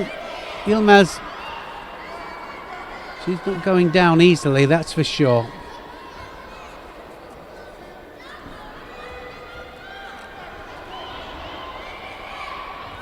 Got to make sure that it's a proper Tomonagi before you try any of the arm lock situations from there. Now, can she get that leg out?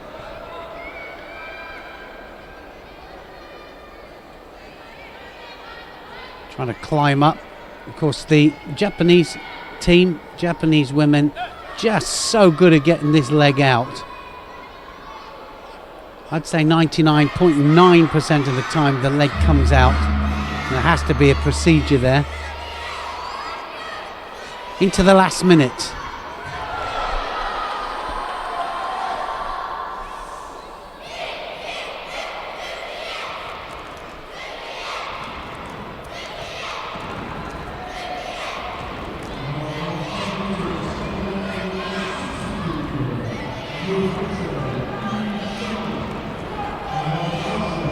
A little bit of frustration on her face there, you can see that. Newaza going nowhere. 31 seconds left, this first 4 minutes.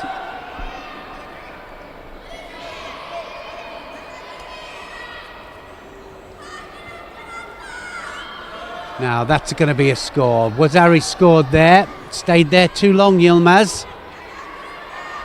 Now looking for the Jujigatame. Quick look at the clock there, 11 seconds. She might just get that out. She might as well have a go at it. The arm comes out, gets the Jujigatame, and we're definitely going to see the matchup that Sheldon spoke about, Japanzik against Sally Conway, and that's going to happen in the next round.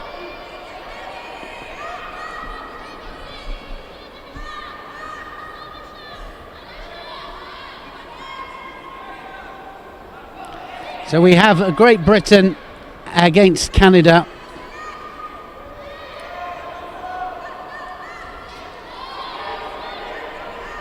That'll be a little while yet, but it'll come round quickly enough anyway. That'll be in the last 8, so they've got to the quarterfinal stages, and the quarterfinal, you've got to get to the quarterfinal stages to stand any chance of a medal match. So just a quick look up. I think we're going to go up to mat number 1 if we can. Mat number 1, we'll have a look at Sender Chur of Mongolia against David Lima of Brazil. This is the under 71 kilos category, men's category.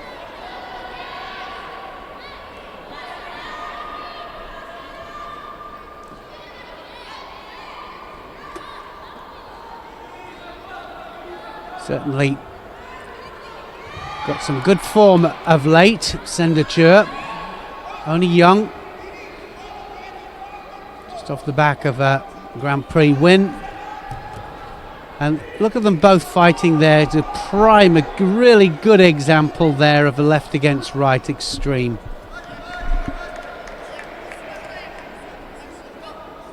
Can't get the sleeve. So this is going to be all over, and is it going to be Sendature that's going to be finished? It could just well be. Sendature gets the third penalty, and that's a bit of a surprise, I have to say. And an amateur penalty as well, because he's penalised for hiding the gi. Yeah. Taking the gi away from his opponent. Well, it was the left against right situation again, and really, he's only young, isn't he? But I mean, he's just off the back of a really good win. And it really was a basic mistake.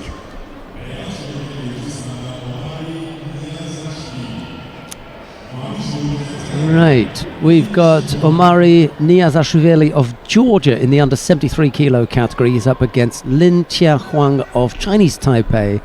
It's Niazashvili in the white judogi, Lin in blue. The contest is just underway. Well, I'm really liking what I'm seeing with this Georgian team, because we've got a lot of youngsters coming out here performing really well. They're also doing newaza, which is, it's not just standing work, is it? They're all of them going down to the ground, and I think a lot of that was because of the influences of Peter Seisenbecker when he was there, but it's carried on through.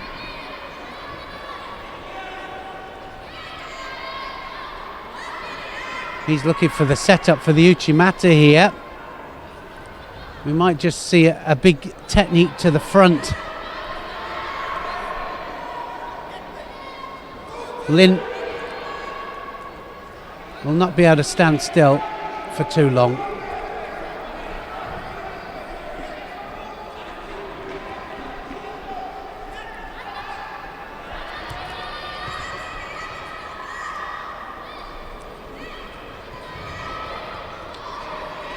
There's the Wazari, first score up then to the Georgian. Now can he get the leg out?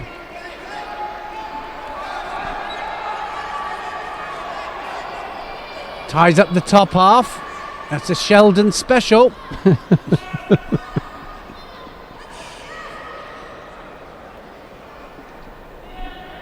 Sheldon made a reference a little bit earlier. He said he's got it again. He just made a reference saying that I can't understand this Kazure Kasakatami stuff. Just give me a good old head squeeze and that'll do nicely.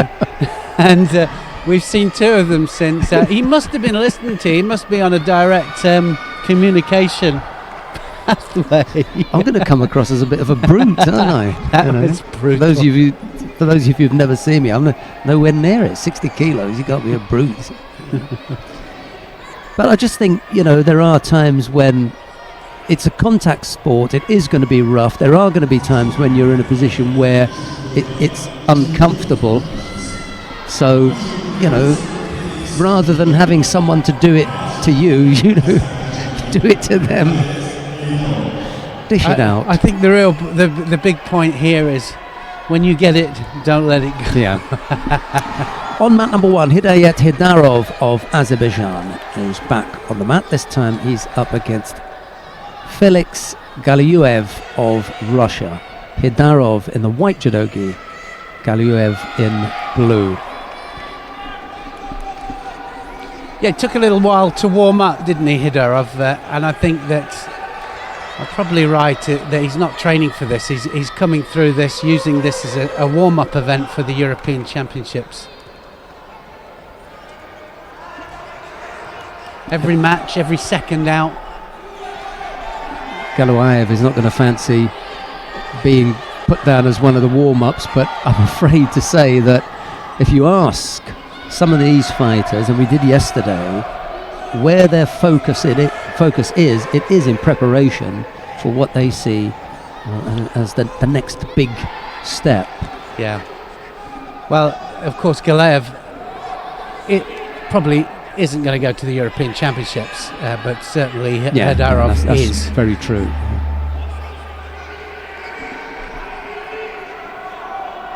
So for both fighters, really, every fight won is what they want. It's the same as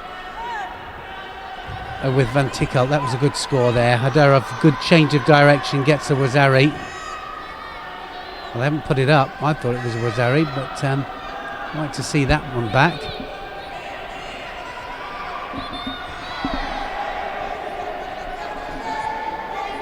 Yeah, no score on the board yet.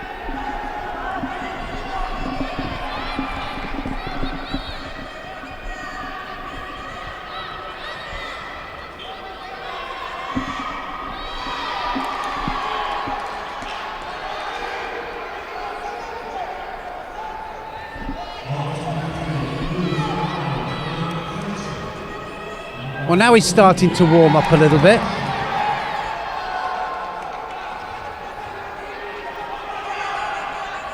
Funny how some fighters can give you the appearance of being completely unfazed.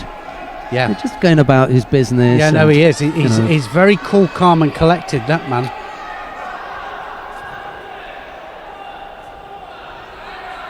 Big arm over the back.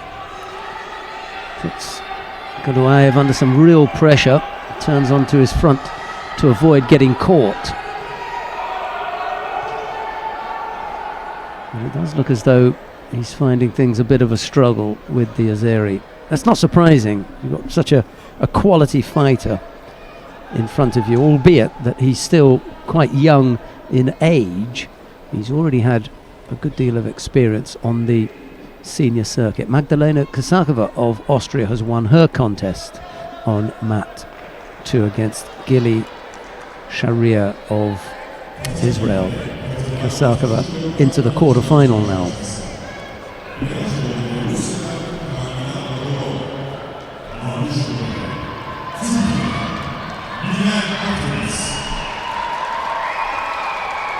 Yeah, well, this really is preparation for Hadarov because he's really having to dig in here. Gets the Wazari for that one. Does he get it? Or is it just the mate? Yeah. No, he doesn't. So twice, actually, he's done the same kind of technique and just lost control at the end of the technique. Unusual state of affairs when the referee just has to hold on for a little bit longer to call Hajime whilst one of the fighters does his ponytail up. Yeah. Normally with the women, but this time it's Hadarov who just being given a little bit longer by Mr. Nutsubidze. Oh, nice effort here. Couldn't finish off. There was a French fighter. Who was it? Elisabetta Frattini sitting a few seats away from her. She can tell us who's the French fighter who had the ponytail.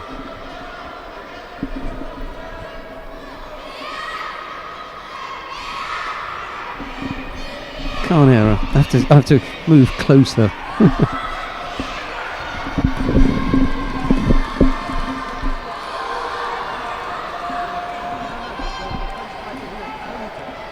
So into the last minute of this round 3 match then, 73 kilos. That was close again there. Just sat him down on his backside, starting to go ahead. He gets, a Wazari there. I don't know. I'm hoping it's not for the one on the backside.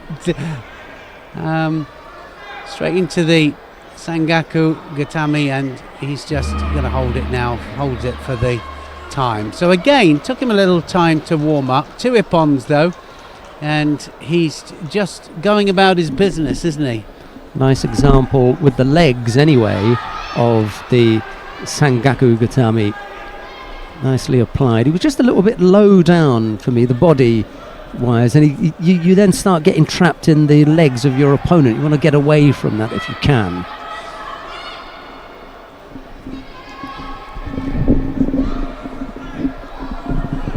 Yeah, I think it's definitely sometimes in preparation events you've got to get what you can out of the matches. I think Hadarov is just doing exactly what he wants to do here. Mat time, and we're going to see a lot of Hadarov. I think that he'll be there and he'll be featuring in the Olympic medals, my prediction.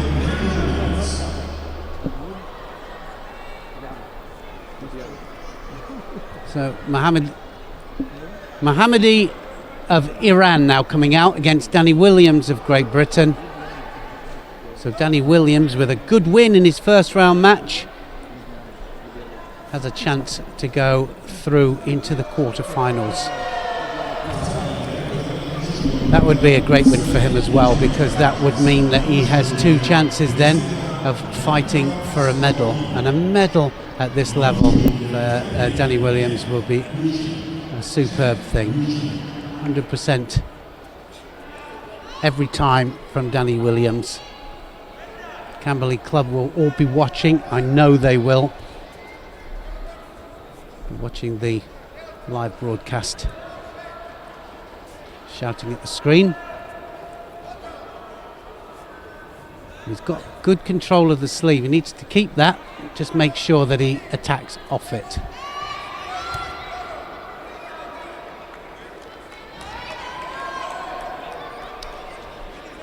So just for the sleeve grip at the end, and he needs to make sure for certain that he attacks off it when he catches it. Dominate the grip but attack off it. It's a shame that, because Mohammadi hasn't done anything either. Another Sianagi from Williams. Mohammadi hasn't done a thing so far. He's not attacked. Gets a Shido for it, so 1 each.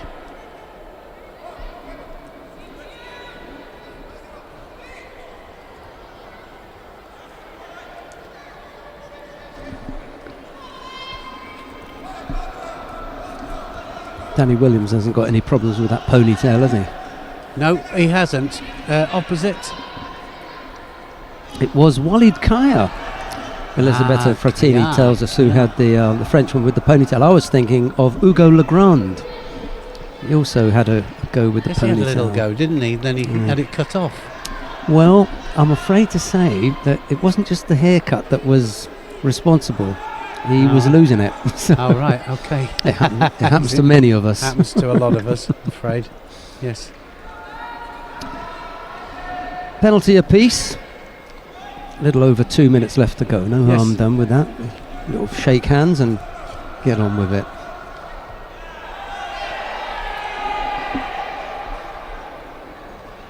I'm just saying, he's dominating this fight. Actually, he's dominating the grips. Danny just needs to now attack off it, because certainly Mohammadi hasn't done anything, and that doesn't warrant a score, I don't think. Anyway, it's not enough control, not enough direction.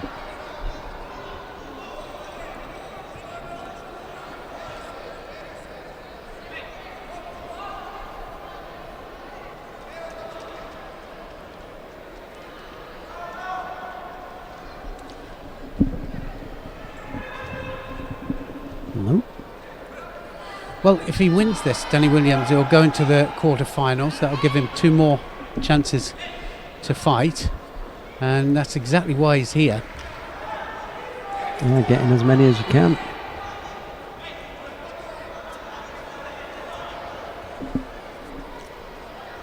Not been an easy draw for him either. They had the Brazilian first. That's going to be a score. Yeah, just got the push back, didn't he? Just pushed him back there, Mohammadi, for the Wazari. Yeah.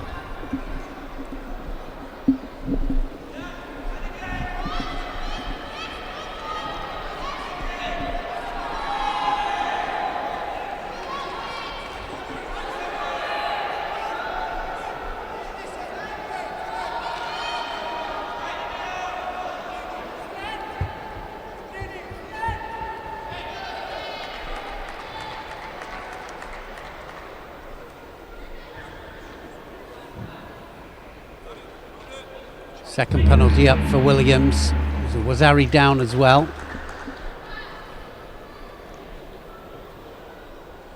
Got to go for it now. Good attempt there. Big Surigoshi. Hips across.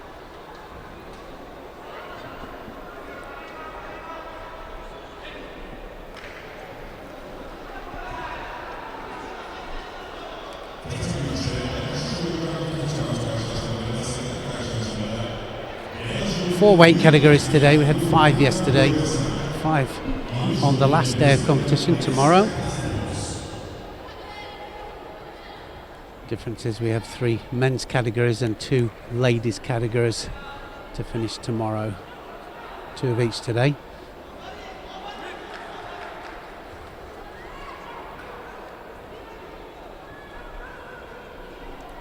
Ten seconds left on the clock, and Danny Williams here just losing on that.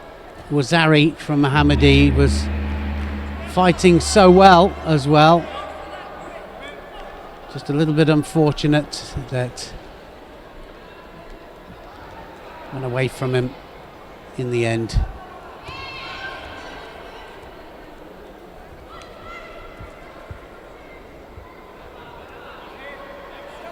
Danny Williams being told that he's got to tie his belt up.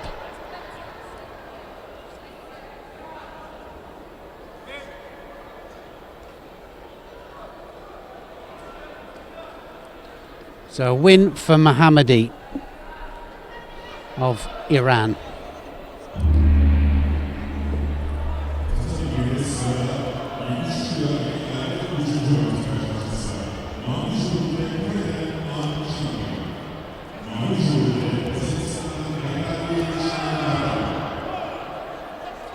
So that takes the Iranian into the quarterfinals there, and this gives us a chance to have a look at An Changrim of Korea and just have a look, see what kind of form he's in. He's a beautiful Seonagi, and it goes left and right as well. Shiramadenov of Kazakhstan. His opponent. Oh, look at that. Straight underneath there, An Changrim. And he is one of your prime examples of somebody that is definitely here for preparation for the Asian Games. The Asian Championships is at the same time as the Asian Games, because the Asian Games come along every 4 years, and we have the Asian Championships at the same event. I think that's right. Correct? So An Changrim here for final preparation.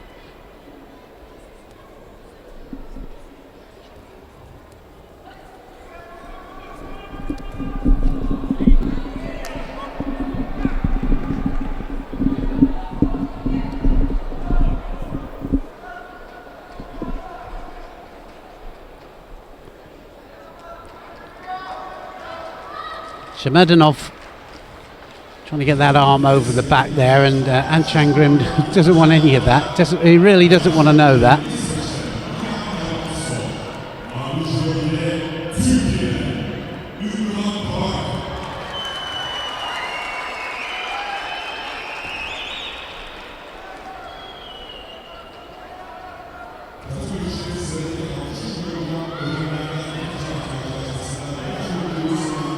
Well, it used to be that I was preparing for a major tournament, trained right the way through it, almost to the day before. It certainly looks like that with some of these top athletes that are in this event. And oh, we changed it this time. Now, that was a Wazari. Which way is that going to go? An Changrim gets it. I'm not so sure about that, actually. Shamerdanov there did the counter, and she's going to ask for video referee to have a look at that. It will all depend on, because this is Kaeshi was from Shamerdanov, and Shamerdanov, whether he landed on his back or anywhere near his back, if it was full rotation and it was just slightly on his side, then they will give it to him. But if it's both together, they won't give the score, and that's what's happened. Good decision. Always the most difficult as well for Kaeshi was any kind of counter. That's got to be a Shido surely for Shamerdanov. Shamerdanov there just going along the edge. Both feet went out.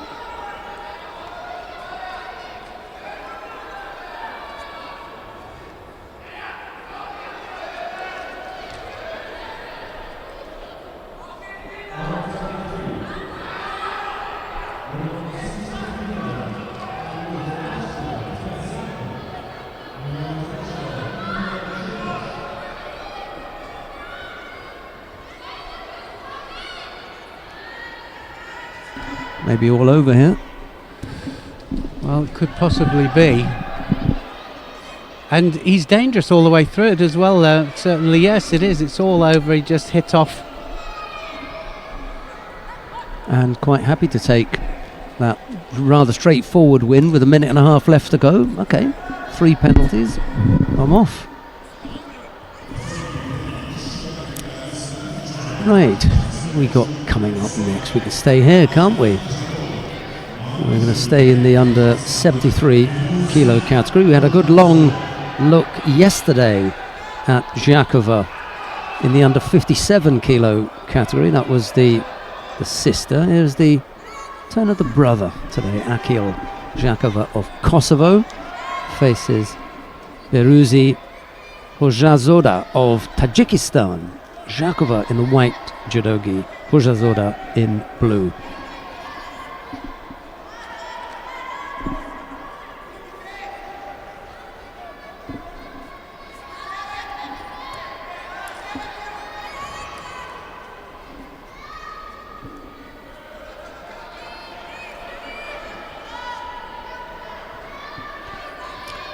Well, we've seen a few of the Turkish fighters tumbling. There's one coming up shortly on mat 3. I think really the hopes are beginning to really converge on poor Busra Katipoglu. That's going to be the big hope for the Turkish fans today, I think.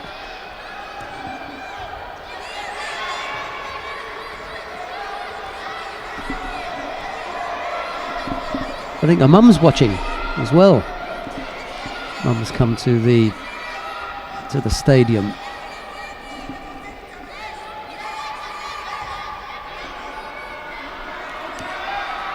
Single Shido picked up by Hojazoda. 2:40 odd left to go.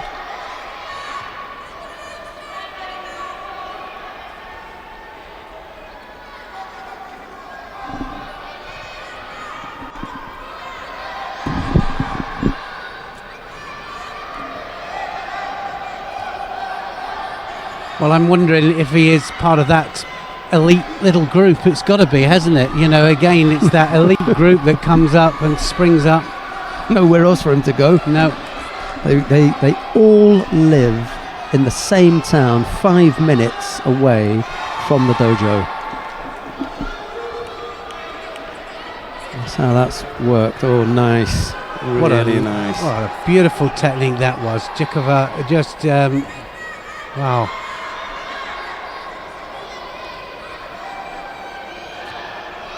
This for a place in the quarterfinal.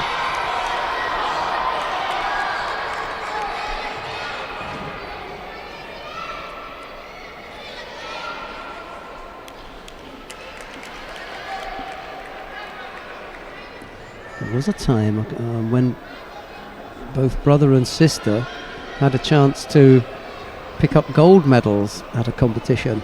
Didn't work out that way. I'm not sure which. I think it was the brother that ended up with the gold and the sister the silver. Yesterday the sister took gold. I wonder if she's going to follow it here. And he could top the medal. A nice Makikomi. Now that's a perfect use of that new rule. Absolutely. Caught him coming up off the ground there, didn't he? They are getting much better at recognizing those opportunities. Who is in Newaza and who remains in Tachiwaza. Zhakova never got involved on the ground. He remained in Tachiwaza throughout, and his opponent just switched off. Hojazoda just switched off a bit because he was down on the ground. Doesn't mean anything. No. And Zhakova, as he was coming up, launched that Makikomi on him. He didn't really flatten him, but he caught him well enough for a second score. Wazari Awazeti upon, and he goes into the quarterfinal. So he's racing behind his sister, who took the gold medal here yesterday. It'd be really interesting to see if he can medal here. That will give Kosovo, if he was to take the gold here, it would give Kosovo 3 gold medals.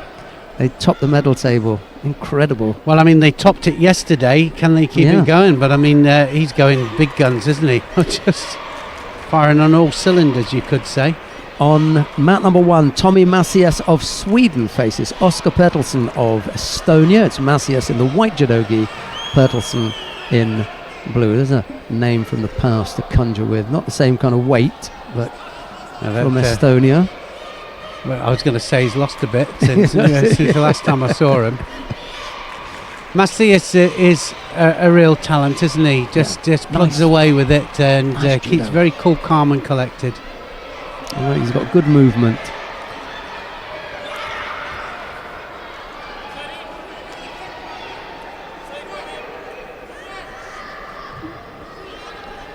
A little slip there, I think, from Macias.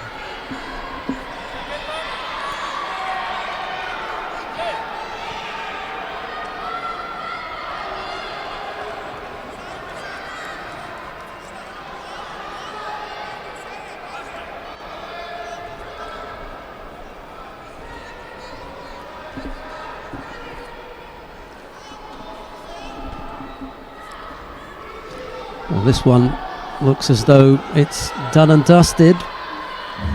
Oh, he just traps the leg right at the end, but the referee's called was Awazetti upon it. In any event, that one has gotten away from Bertelsen. Well, we can move very quickly now to mat number 2 because there's a quarter-final about to get... Well, no, they're already underway. Tata Grigalashvili of Georgia faces Dorin Gotanoaga of Moldova on mat 2, if we can go there, please.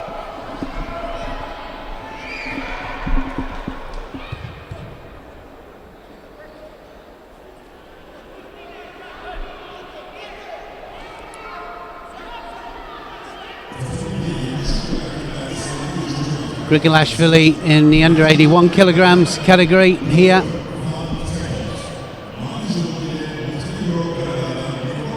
Wow, fighting out of his skin, really.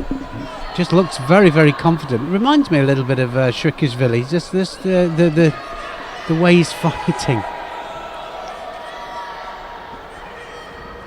Went up to 90 kilograms, of course. Shrikashvili won everything that he could do, except the Olympic title at 81 kilograms, but never settled in the weight.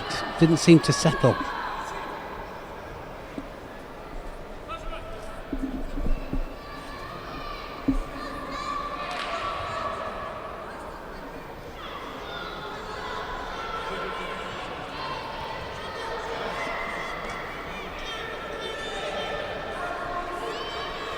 Extreme left fighter, Grigalashvili, and so dominant with the grips.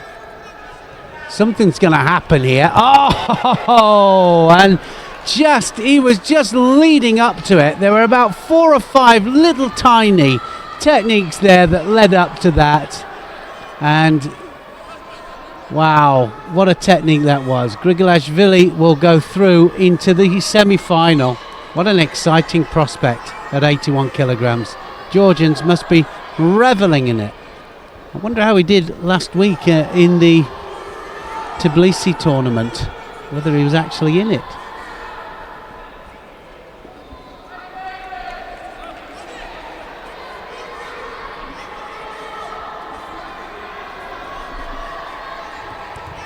Have another look, I think, of the Grigalashvili throw. Nope, it's all over. Never mind, it's gone, but terrific technique. I'm sure we'll see it on some of the highlight programs. I'm sure I'll be commentating it at some stage. On mat number 2 now, Vedat Albayrak of Turkey faces Arso Milic of Montenegro. It's Albayrak in the white judogi, Milic in blue. And down on mat number 1, mat number 3, we were talking about Busra Katapoglu. She's won her contest down on mat number 3.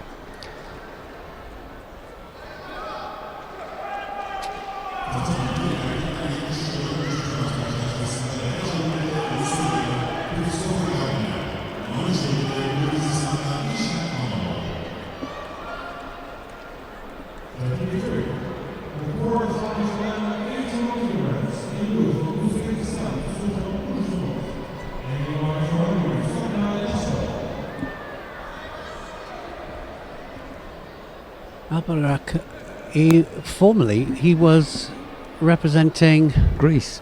Greece, wasn't it? Of course it was. Different name as well, wasn't it? Roman Mostopoulos. Ah. That was the boy. Yeah.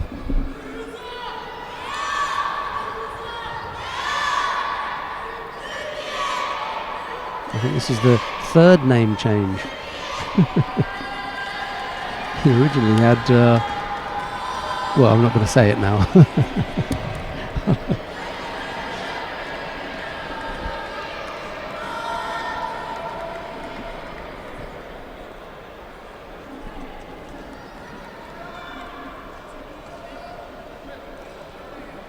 1 minute gone. Albarak is the one that's definitely going forwards all the time. Milic needs to take command. Oh, Uchimata. Oh, now then. What a beautiful Uchimata. And it was almost Sakashid then by Milic.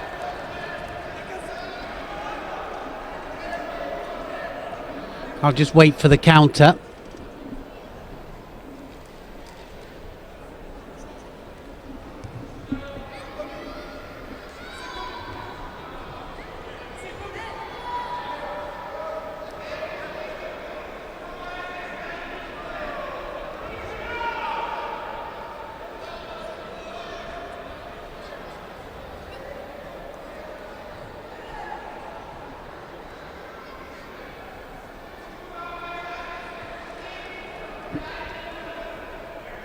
Looking all the time for that way in for the Uchimata. Albarak.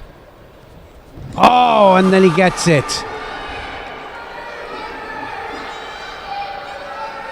Well, I think he a little bit more pull with the arms there. It would have been all over that one.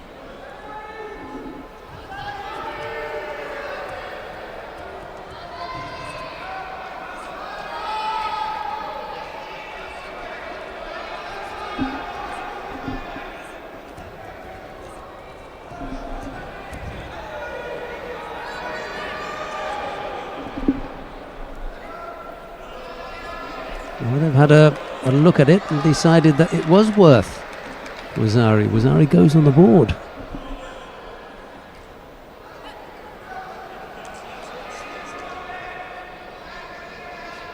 Looking for it again. And he wants to get the spin on it because the last time he went directly in, the angle wasn't quite right. Nearly got turned for the Sakashi, but that's why he's just having that little edge turn, and that was a nice one there from Milic. Yeah. On the way down, there was the suspicion that Bayrak may have used his hands to turn him, but didn't quite come off. Would have needed some quick thinking to bring that off.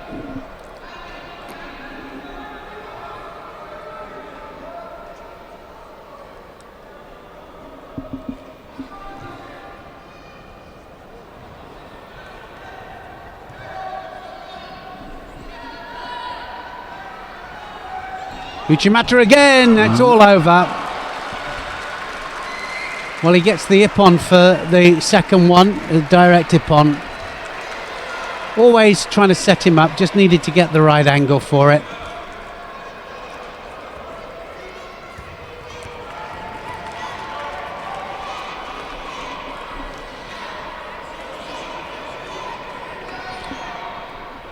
Uchimata drove him over this time.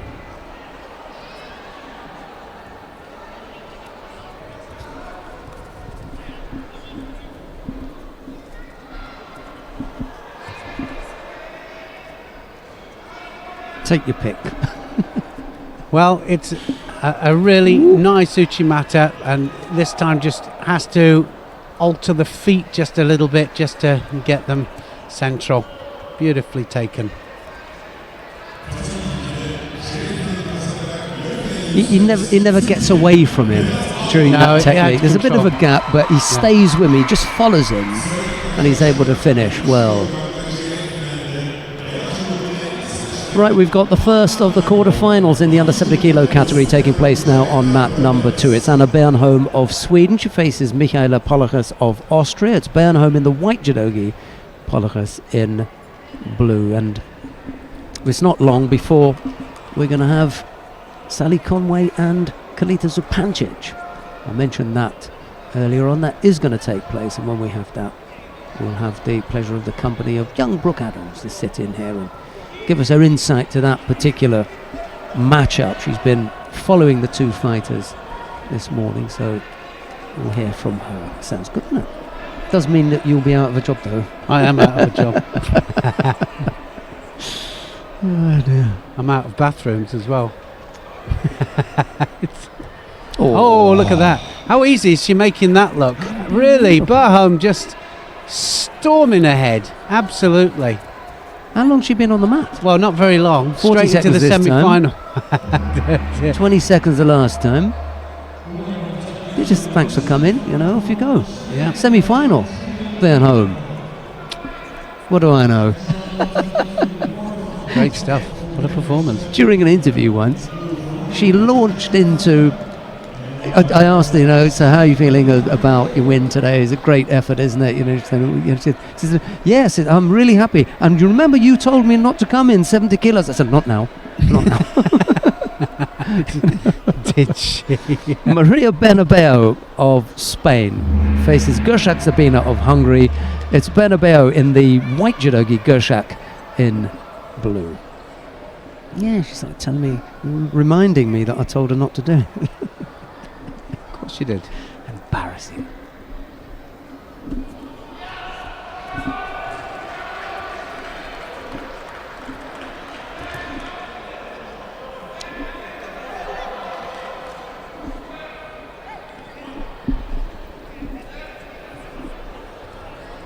Almost up on the hip there. Oh.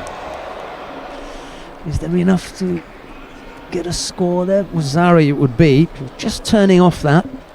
Maybe there was enough of a landing. Yeah, Velimati Karankanta, the referee, wants Wazari for that. So does Gershak. Well, Gershak has just got to wait. That's what she's trying to do here. And she's going to try and catch her. Oh, don't worry about Wazari. No.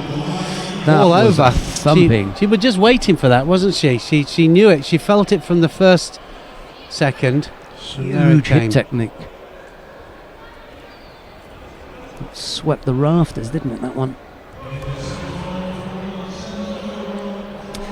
Right, Neil is going to leave us now because he's going to send young Miss Adams down. One Adams replaced by another. Coming up next, Magdalena Kasakova of Austria faces Kamila Badurova of Russia. It's Kasakova in the white judogi, Badurova in blue. We're not going to miss Neil for long. We'll just have Brooke come in and do the one. I think that'll be a good quarter final as well. It'll be a nice contest to get teeth into.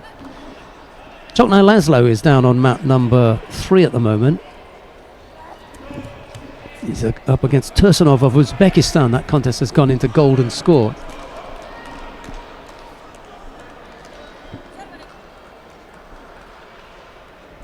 And it looks as though Tursunov has won that. It's a good win for Tursunov, overcoming Choknai Laszlo of Hungary. No score in this contest yet. Early days yet. Kasakova just trying to settle a little bit here. Getting used to the idea of being top seed as well. That's normally the preserve of her teammate Catherine Unterwurz-Acher, but this time round it's Magdalena Kasakova to take the top spot. So big expectations for the Austrians in the under 63 kilo category, and as I said, it's normally with her teammate. Both fighters have picked up a penalty apiece. It's 20 minutes before 1 here, so I suppose some people will be getting ready for lunch, but we're still busy doing a commentary, and sitting alongside me in the commentary box is Brooke Adams. A very good afternoon to you, Brooke. Hi. How's it going? It's going really well, thank you. It's a good second day here. I know you've been keeping an eye in particular on the under 70 kilo category. That Yes. quarter final is coming up. Who should we be looking at We there? should be looking at Sally Conway and Kalita Zupancic. Okay, that will come up after the contest that's happening down on mat number 3 at the moment. Jack Hatton and Vladimir Zoloyev. So as soon as that's over, we'll go down to mat number 3. We're going to finish off watching Magdalena Kosakova. She's the number 1 seed in the under 63 kilo category. She's having a bit of a battle at the moment with the Russian Kamila Badurova. There's no scorers yet. Badurova's picked up 2 penalties, Kosakova just the 1, and there's well over 2 minutes left to go. It's unlikely that this one is going to go the distance.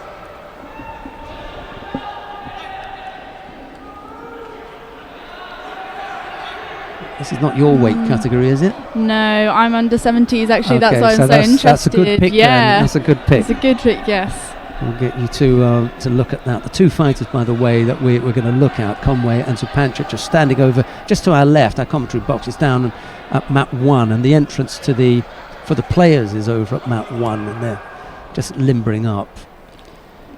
And there's a 3rd penalty, this time for a false attack by Badurova. It's all over. Kosakova goes into the semi-final.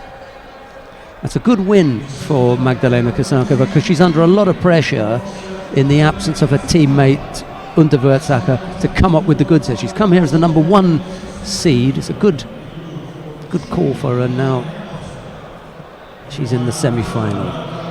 Well, before we get too involved with this one on mat 2, let's go down to mat number 3 in preparation for the upcoming contest. We're going to join the contest that's taking place there now. It's a quarter-final in the under 81 kilo category. It features Jack Hatton of the United States of America. He's up against Vladimir Zoloyev of Kyrgyzstan. It's Hatton in the white judogi, Zoloyev in blue.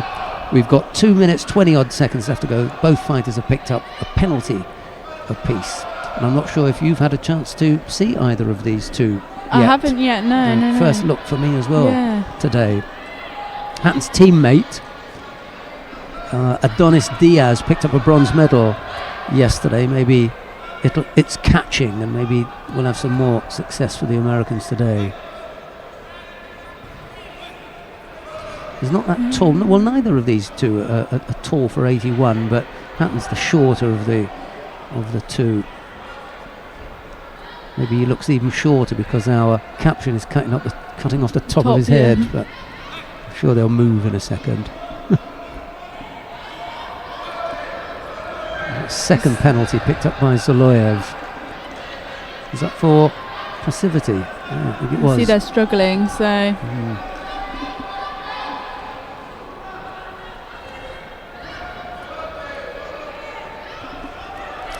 Minute 20 odd left to go. Big battle for grips here, and then Zoloyev tries to come over with the Osodogari, and Hatton turns nicely, almost getting into a position to throw him, but then he has to bail as well. A little over a minute left to go.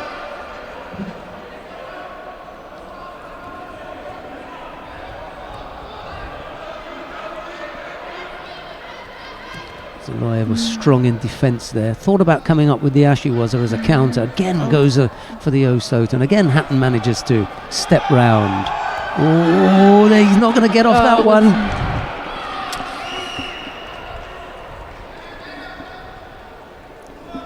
And with 40 odd seconds to go, it's the danger time. And Loretta Kusak-Doyle is sitting in that chair. She laughs every time it comes up around 40 seconds, because I say that's the real time when you begin thinking it's getting towards a golden score thing, and as you switch off, that's when you give up the score. Maybe Zoloyev had that in mind. Anyway, Hatton's on the board with 30 odd seconds left to go. Pick up a penalty here. That was poor. Ooh, got away with that. I think he just bailed out of that. That should have been a false attack. He wasn't interested in anything else except avoiding the grip. Even there, he's just another drop. Just throwing that in. Still got away with it. Stay upright, avoid giving up the score. Now use this. I'd be all over him here. Gotta be. Burn up the clock. Zoloyev, he knows it's gone now. And that, I'm afraid, is that for Zoloyev. Hatton going through the motions of the Juji Gatami. You won't need to, however, The referee calls Soramade, and it's Jack Hatton who goes into the semi-final. Vladimir Soloyev goes down into the repechage contest. We'll see Hatton again in the semi-final. But coming up next quarter-final in the under 70 kilo category, we're going to have Sally Conway of Great Britain. She'll face Kalita Zupancic of Canada. It will be Conway, the white judogi, Zupancic in. And Brooke Adams is going to fill us in on a little bit of the background to these two fighters. Well, currently Sally Conway is ranked 12th and Kalita Zupancic is ranked 20th, so both in the top 20s. Must be a good match. Yeah, top 20 matchup, quarter-final, just what you want. Or maybe if you're Zupancic or Conway, is what you don't want. You don't want too tough an opponent. Have they gone head-to-head before, or? Yes, they've gone 3 times, but never in a Grand Prix before. Sorry. Who leads then the series? Sally won in 2010. However, recently Zupancic has won twice since then. She got caught with the Kochigari there, brought Conway down for Wazari, and now Zupancic is in her favourite place, which is in Newaza. She's a Newaza specialist, the Canadian, and the top half looks beautifully wrapped up. Sangaku Gatami, and then she's had to tap out there. It's so tight, the squeeze on. And Conway isn't going to tap out just for anything. That must have been. Zupancic seems happy about that one. Well, she hardly had time to settle, did she?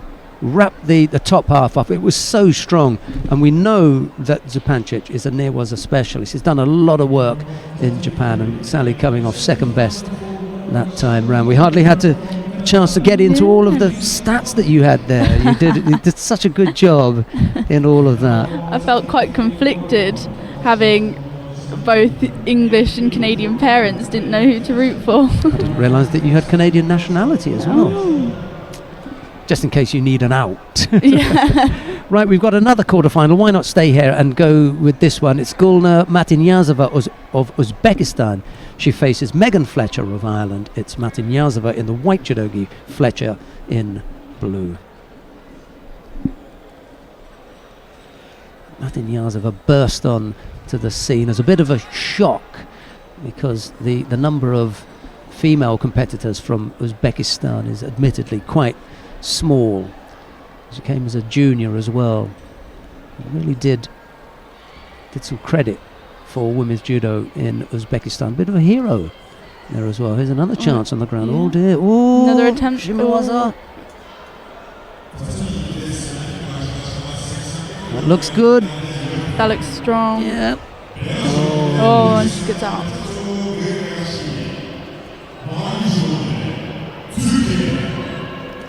Well, it could only be because of maybe it was across the face, because everything else was pretty good, wasn't it? It was very strong except for that. Are you was a specialist, or? I wouldn't say specialist, but I'm trying to improve it a lot, yeah. It's a massive part of the sport when you can get it right. Definitely, yes. I just saw that with the Olympic bronze medalist going over to Kalita Zupancic.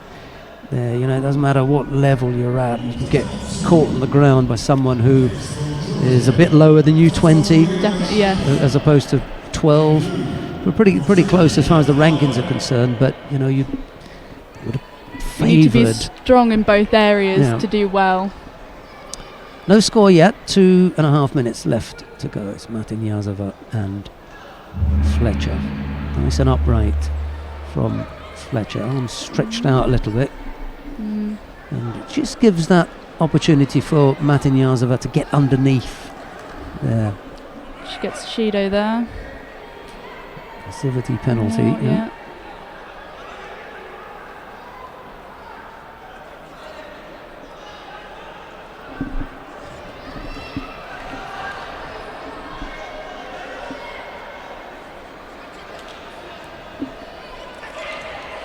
Oh, nice ippon there.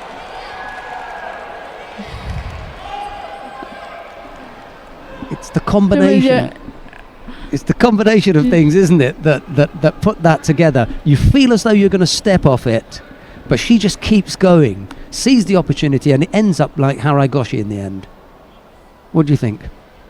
Definitely Haragoshi, yeah. Gives a little push there and then stands up. Yeah, it's that drive at the end of it.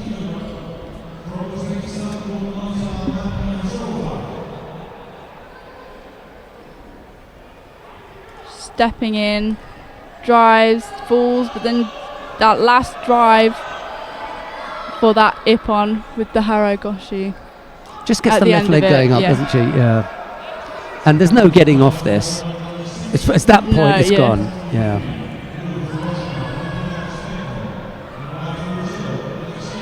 Well, there you go.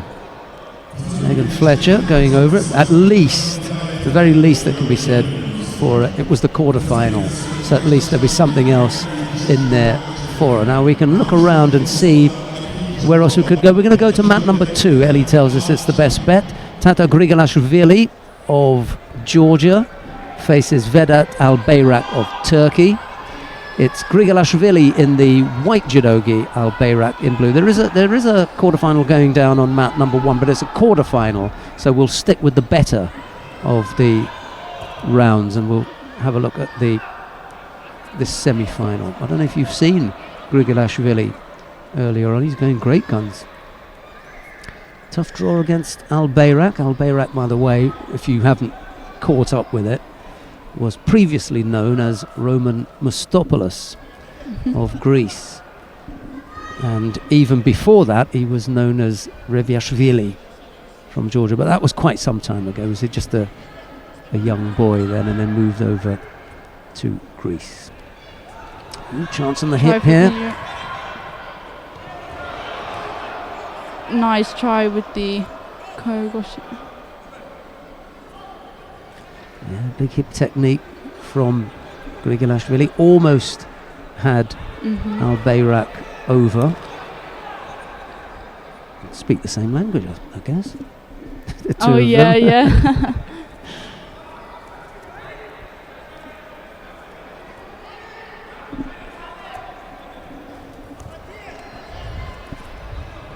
All chance here. Another big hip throw. The danger is when he gets that arm around the waist, isn't it? Yeah. There's a big threat there. And Albayrak can feel that. He then begins to defend. And Grigolashvili is nice and brave. Gets himself into a good position. Just a little foot tap there. He'll be lucky if he gets to try that a third time, if Albayrak hasn't caught up yet.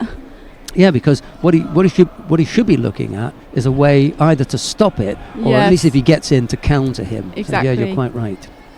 Dad looks as though he's making a move to come back. You have to be careful, he's going to oust you from the chair. Oh, up on the hip again!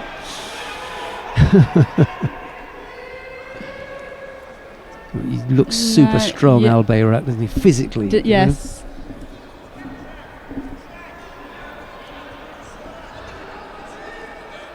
Who's going to tire first? Is Grigolashvili going to get tired from having put out so much energy in the first part? Yes. Or is Albayrak going to tire under the onslaught that the Georgian has unleashed on him? We shall see. Got less than a minute left to go. Georgian's still bouncing up and down on his toes, so it looks as though he's still got something in the tank. Albayrak, single Shido against him, nothing to worry about at the moment. Be at a disadvantage, however, if he picks up a second. One Shido, I wouldn't worry about it too much. Half a minute left to go. Uchimata from another Albayrak. one. Yeah, second stab at it. Third one. And he turned. Couldn't turn him. No, need that Kazushi in there.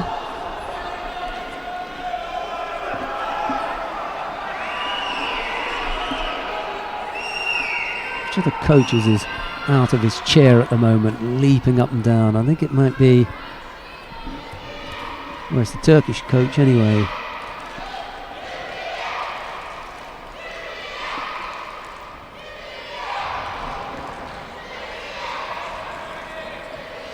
Last few seconds then, it won't happen here.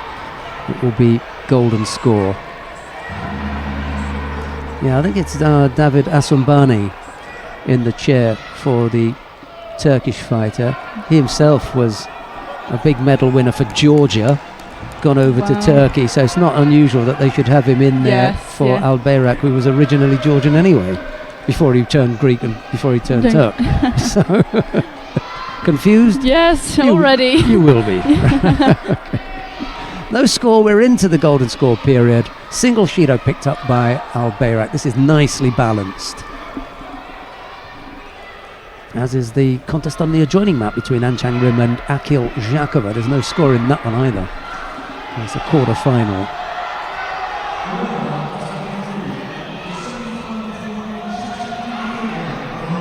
Really wants to turn out of that corner.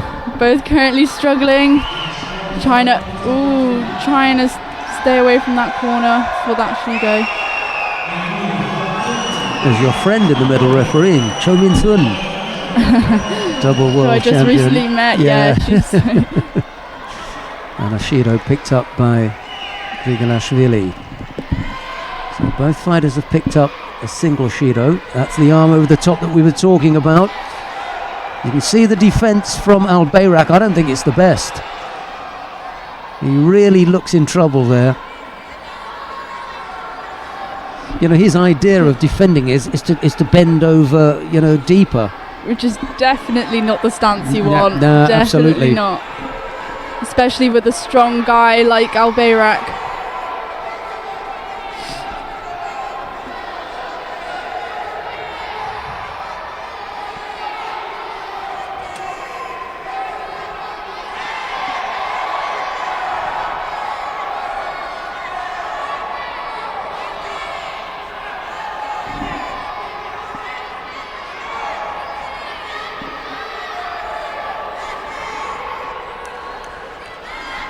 Still seem to be struggling as they grip fights. No really good defending. Oh, there he goes. Oh. Massive Uchimata from him, but bailed.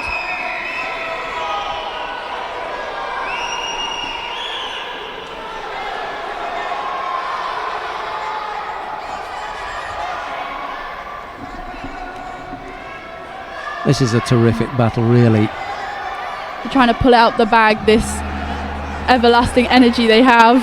Just got to get his head up, Grigolashvili. I think that's, a much better position. He's too far away with that Tomainagi, but he wanted to throw in an attack, and I think it was enough to warrant, not being called false attack. So it's a good attack. Al Bayrak had to defend it. Oh, no, he doesn't. They give him a false attack. Penalty for a false attack. I just thought he'd done enough to make Al Bayrak defend and move him. Move it, Anyhow, second penalty to Grigolashvili. He's looked the more likely to score. Every time he puts the arm over the top. Oh, so close. He gets himself into a really good position. That arm is so dangerous. And now the danger for Al Bayrak. He'll need to try and defend that as well. Yeah, he hasn't been able to block him. No. Grigolashvili hasn't been able to finish, but a counter to the other direction would be good, because Al Bayrak is really defending strongly against that. He's going to pick up the passivity penalty. If Grigolashvili can come up with one big attack here, he can take this. What a pity he can't come up with a counter, the combination. Yeah, the combination in the other direction. Win in the match.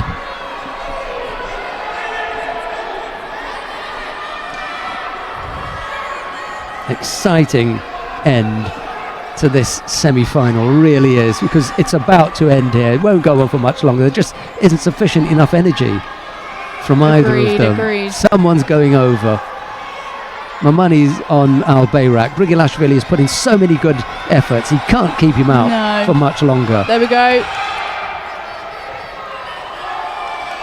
And he hasn't looked as threatening. For the first time, however, we see Grigolashvili second back to the start point. He's just beginning to tire here.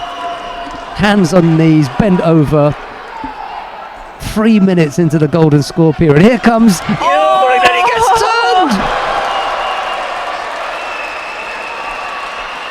He was so brave, wasn't he? He decided, I'm going to go for it. What a change in direction. That was awesome. In the air. Yes. Almost like a cat twist, impossible. Well, maybe that's his nickname now. The Cat. Al-Bayrak the Cat. What a fight that was. And now That he does was give him a hand up. amazing. Match of the day, that was. Yes, agreed. Grigaliashvili finding it difficult to get back to his feet.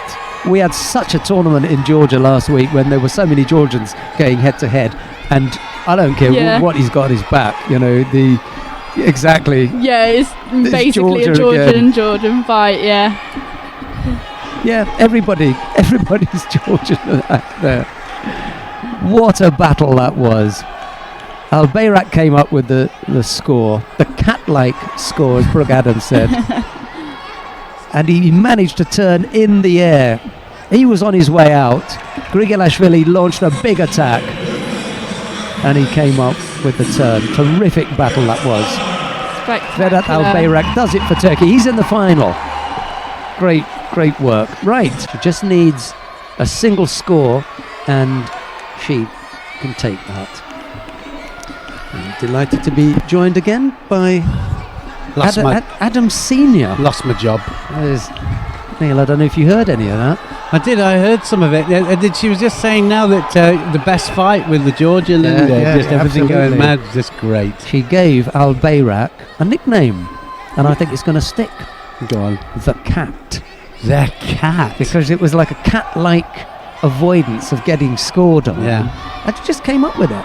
Good stuff. Quality pick. So it's Al-Bayrak the Cat from now on, as coined by young Brooke Adams. There you go. Well, and a bit of a surprise, I think, with Sally Conway just being beaten so she hardly got into it. No. And Zupancic and Newaza, we all know what a... Well, I mean, they're both Newaza. Yeah, you remember we said yesterday, didn't we? They were you get saying done by your own technique. Yes. You were absolutely right. Yeah. And I didn't say it then. If you'd been here, I would have said it. Yeah. But I was trying to encourage Brooke into some things there. But she got caught with her own technique. She's normally really good at dishing that out. Gemma Howell too, another good British fighter on the ground. But, what do they say? A case of the biter bit. I like that one. The biter bit. Good. We'll remember that one. Almost 2 minutes into golden score here. So many times when it goes into the really long golden scores, I like them because there's so much going on there. Well, yeah, we were talking about golden scores yesterday, and I was discussing it with somebody, a friend of mine, and just saying, do we like them? And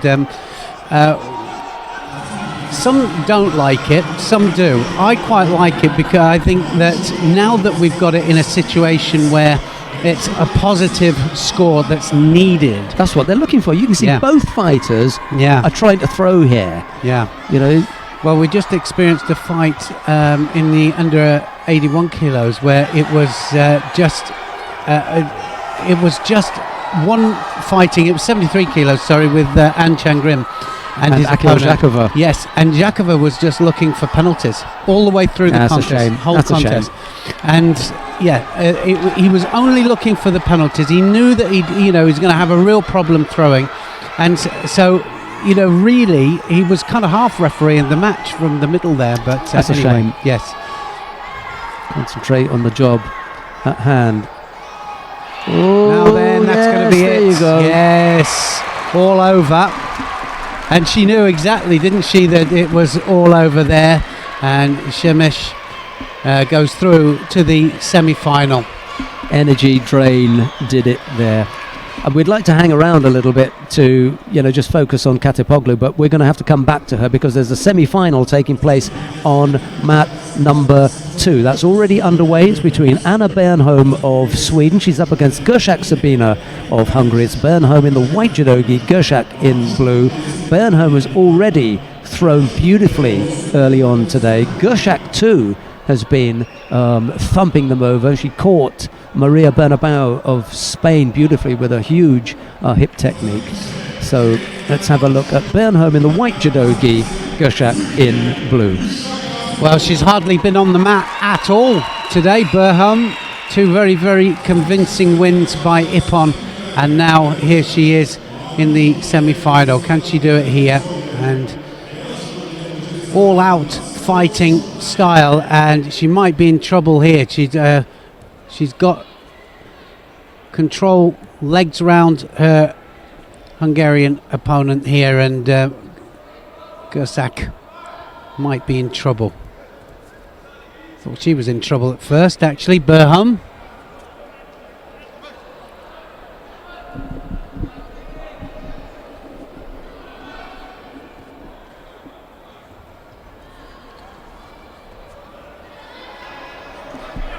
There's some times when the judo is absolutely non-stop. You know, there's a real buzz. And that contest with Grigolashvili and Albayrak, that was one to just savour. It was absolutely fantastic. My daughter was saying, I just got the best contest. She was really up for it. You know, she spotted it. That was a good one. Yeah.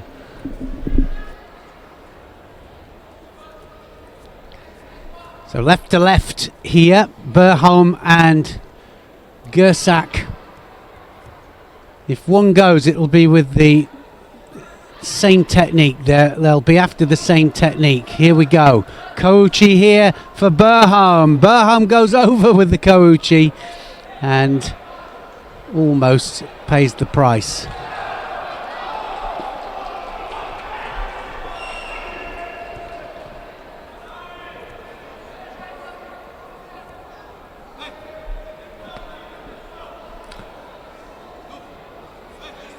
Just over halfway in this contest.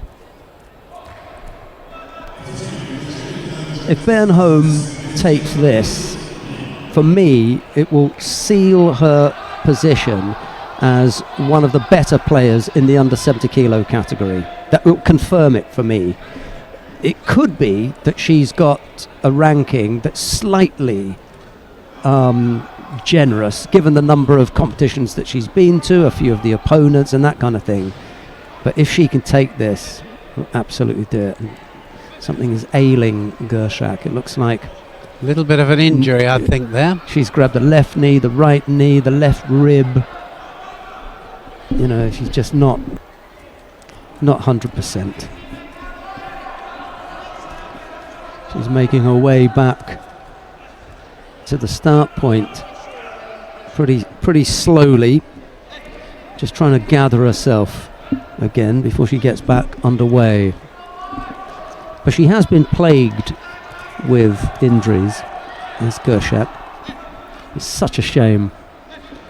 Really nice, young, exciting fighter, but the number of times that she's been injured. Well, you said that she was coming off the back of 2 injuries, yeah? 2.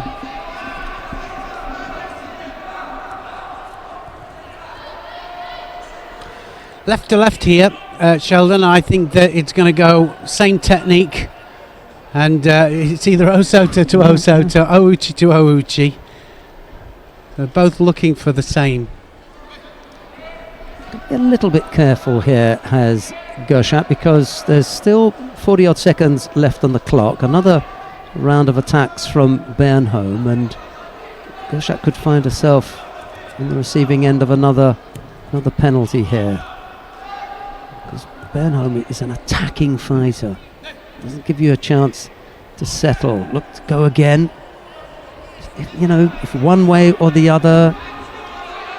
But the Hungarian coach was signalling for a false attack there. And sometimes I want to go over to him and say, do you know anything about judo? I know you're looking at your own player here, but the first attack had Gershak defending. When that failed, she went for the Sutemi waza. What part of that is false? Yeah, I mean, like I say, I was just so disappointed in that Anchangrim fight, where really, I mean, it was Anchangrim was trying to throw, and then on the other side of that, you've got somebody trying to direct the referees through the middle there and saying, no, I want this, and I want, and it just didn't look right. We're going into golden score here. I know you want to, cheer for your player and everything, but there are just a few of them out there. The antics of some of the coaches begin to wear on me. Sorry. The problem is it's win at all costs. And that's not the way that the rules are being developed. The rules are, and certainly the way that they're to be played out. It's got to be more than that. It's got to be to win, and win in style. Something's going to happen here. Any second now, it's going to happen. Oh, that was close. Arm just out there from Berholm. Don't forget that any score now is going to finish this off. Now it's going for the shimiwaza. She might just have it here. She might have it. She needs to concentrate, get a little bit of leverage there. I think the other thing about on the way down from that last Gershak attack, when she hooked the leg in, as she was going down, she was looking to protect herself because she knew that when they got down there, she was not going to be in a strong position. So for me, that was not the full attack to try and score. It was go to the ground and look to defend myself. So maybe, there were a couple of reasons why they didn't give that, but the arm as well, as you were saying. Oh, it's there. It's done it. Berham's done it. And it's exactly the combination that we were talking about where the coach was saying it was a false attack. That looked pretty false, didn't it? Almost dip on. Berholm goes through, and a superb performance from her. Now, Gershak can still come back. She's got a fight in the bronze medal contest. That was the semi-final. Berholm into the final. Gershak into the bronze medal contest, and she takes it without any worry at all. No complaints. No. There was Gershak. No complaints there. She knew, even bowed to the referee, which was nice. And off the mat. Well, what have we got coming up next then? There's a repechage contest here, and repechage contests up and down the mats. 1, 2 and 3, they're all repechage contests. We can stay here. Yeah, we can stay here on mat 2 to watch the contest between Kamila Badurova of Russia. She's up against Janka Pasqualino. Sounds Italian, that name. Pasqualino. Maybe the spelling isn't. But it's Badurova in the white judogi, Pasqualino in blue. And after this, we'll have Magdalena Kosakova and Mia Hermansen. That's Bernholm's teammate, who stayed at 63. Well, I think that's part of the reason, wasn't it? That What a move. Good what move. A move. Well, I'm going to the warm-up here and remind Bernholm that I told her it was a good move. She'll just remind you that you're the one that said no, don't do it. I thought you may have got that wrong, I'll just go and tell her that. Best mistake I've ever made. No, the difference is you can admit to your mistake, isn't it? Well, I got called on it in public, didn't I, at the interview that time, so I couldn't really hide it. So bad edge play here. Brazilian just backing her up. Didn't give it. Wow. Badurova was bad on the edge. And then straight back over there. Yeah.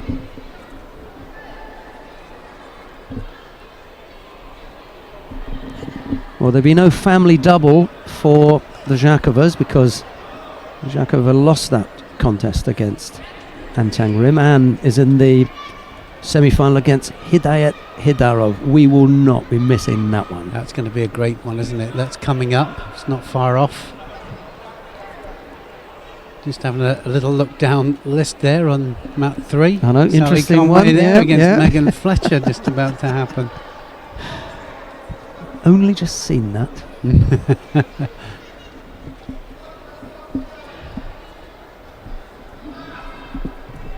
Well, Chepanzik made it look easy, didn't she? And it was a real surprise for me.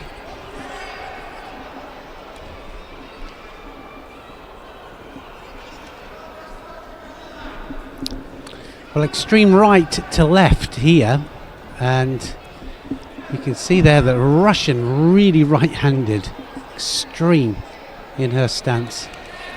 2:15 here. Just beginning to wrap things up. You know that as we come to the quarterfinal to the semi-finals, repechage contests, won't be long. The fighters can have a break before the 4 o'clock restart. We've got the opening ceremony today as well, haven't we? 3 o'clock, opening ceremony, local time. 1 o'clock if you're in the UK.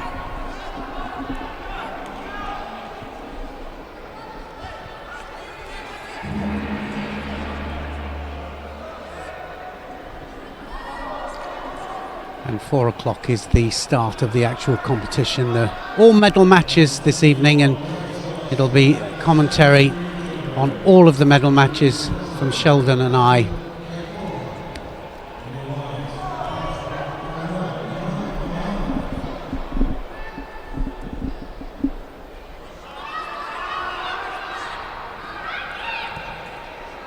Two Shidos up there to Badarova. Badarova, poor on the edge, probably cost her.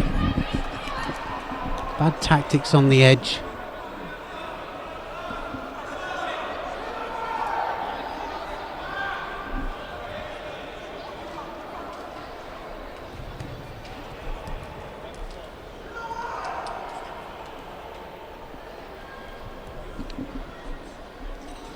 Third Shido up to the Russian, and it's a win by default there to Pascalino of Brazil.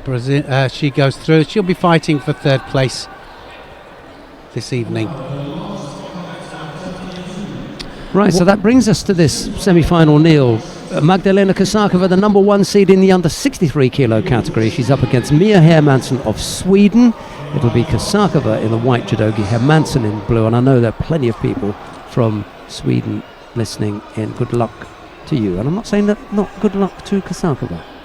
No, it's interesting one, and possibility of a double Swedish chance for gold.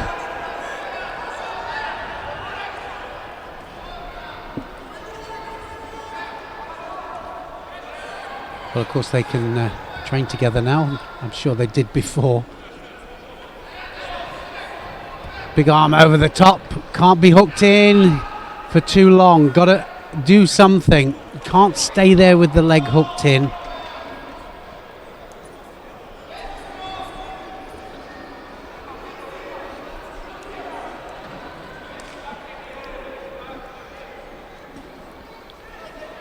Kosakova of Austria. Right-handed, looking for control of the sleeve, wants that right arm over as well.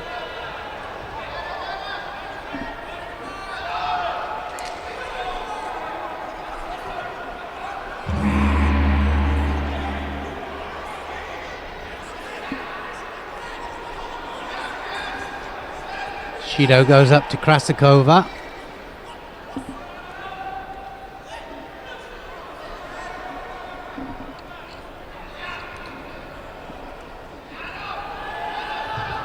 Well, that's what she was looking for all the time there. Krasakova was looking for the counter. So Hermansson, who was the one searching for the big technique, but now she's in all sorts of trouble here now. Tati Shihogatami just needs to hold for the 10 seconds for the Wazeti upon. It's already there. Wazeti upon. Just on the 10 seconds there, she manages to turn out Hermansson, but it wasn't enough. Krasakova goes through to the final. Guaranteed gold or silver for her. And Hermansson has to come back down and dig in deep, fighting for third place.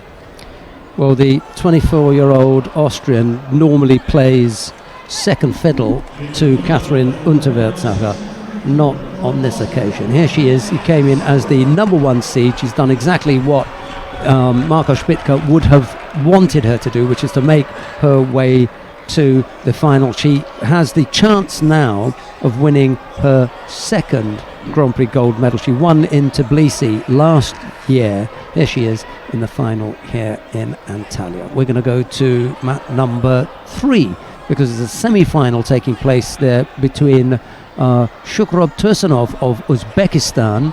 He faces Jack Hatton of the United States of America. It's Tursunov in the white judogi, Hatton in blue. There's no score in the contest. Both fighters have picked up 2 penalties apiece.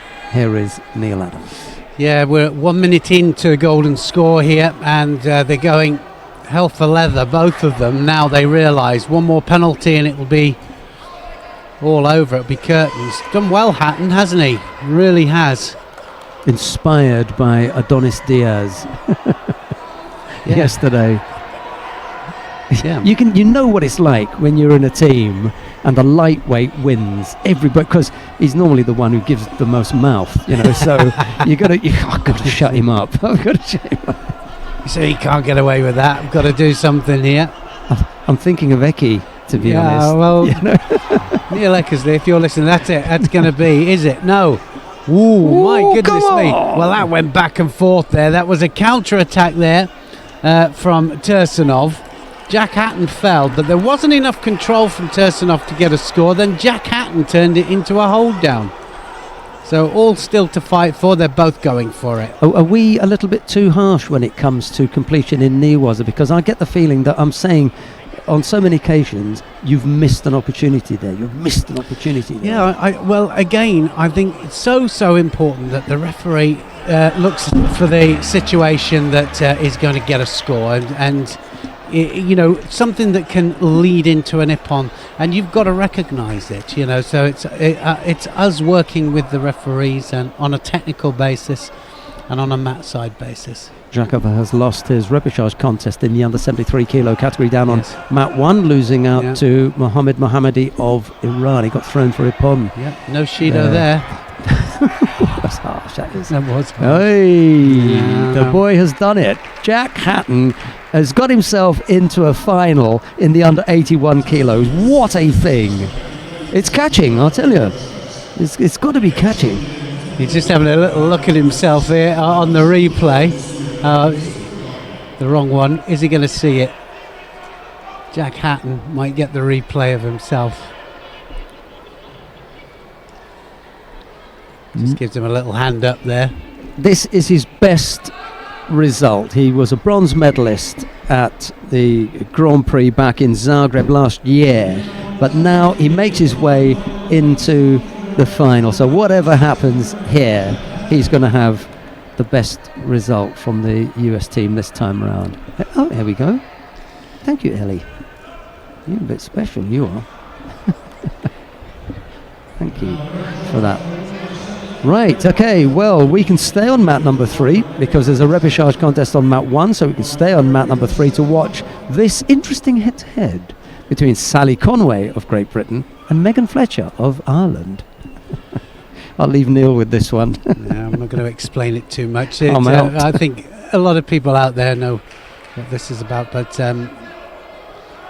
these two, both of them, absolutely wonderful people and great athletes, so they've got to go and get it sorted to see who fights for third place.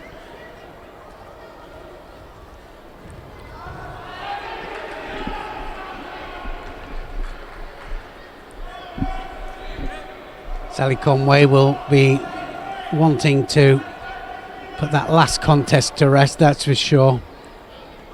Not very often you see her beaten on the ground.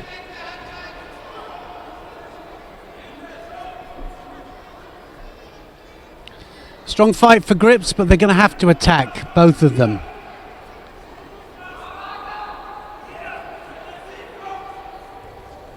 Koji from Conway.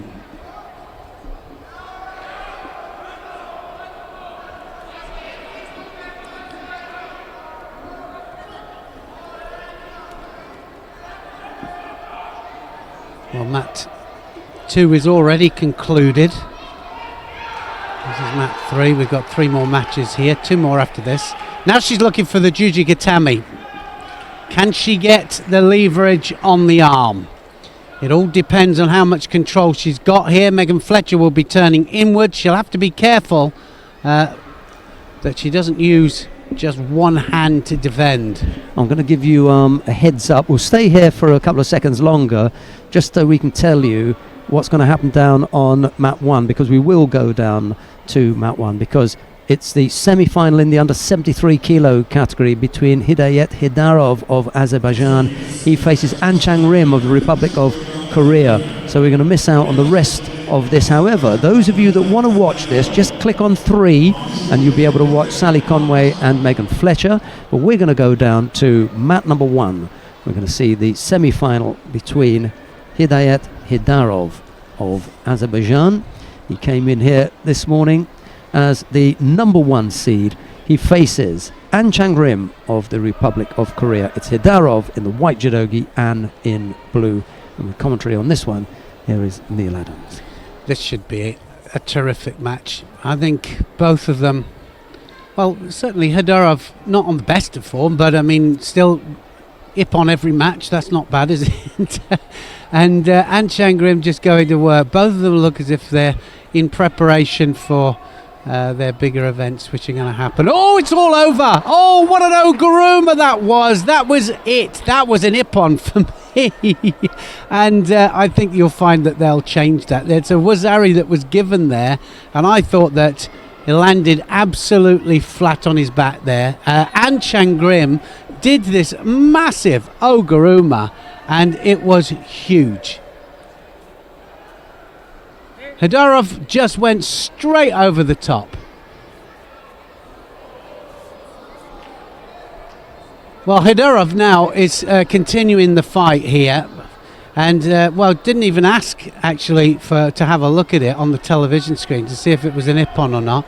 I would love to see that again. Here we go, we've got it again. We're going to see it second time.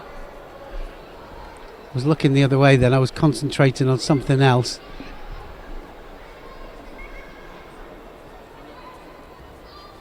That was my fault there. That's okay. I mean, I managed to catch the replay 3 or 4 times as it went round, and the question is, well, there was the roll, but the question was Anne's control. Anne actually, when he threw that in, was beginning to lose control of Hidarov as he went over. So That's maybe they were thinking, okay, we'll give you a part score, but you don't actually have control of Hidarov at the end. So well, that certainly sparked him up anyway, hasn't it? Hidarov now knows that he needs major score here to stand a chance.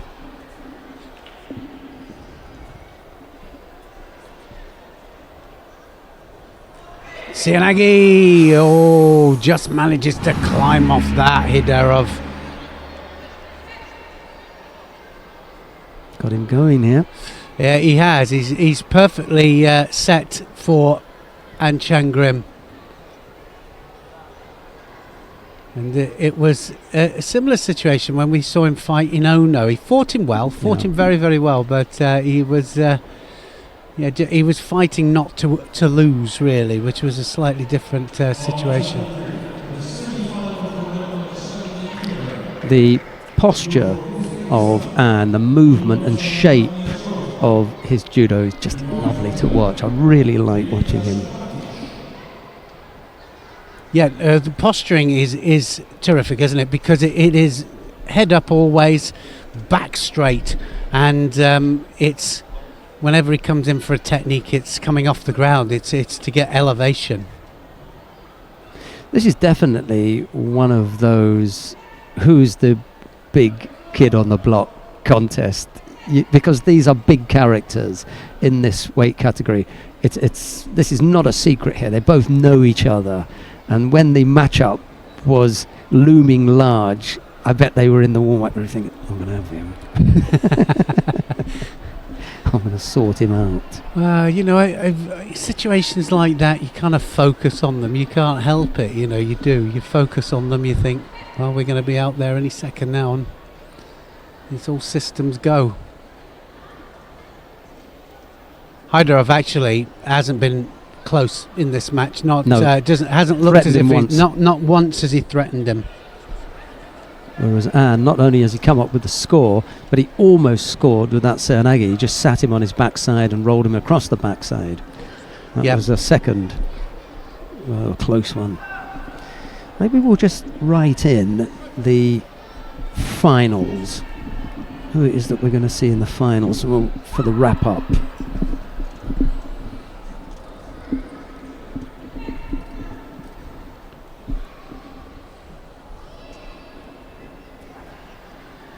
Well, Hadarov just going for, it's going to be a Shido there for Anne, but just dropped. He doesn't need to do that. He's been dominating the match all the way through. He really doesn't need to do it. So then just changes his stance. 12 seconds to go, and one good last effort. Yeah, well, I mean, Azeri. because Anshan Grim has gone into defensive mode, dominated for, well, 3 minutes and 40 seconds actually, but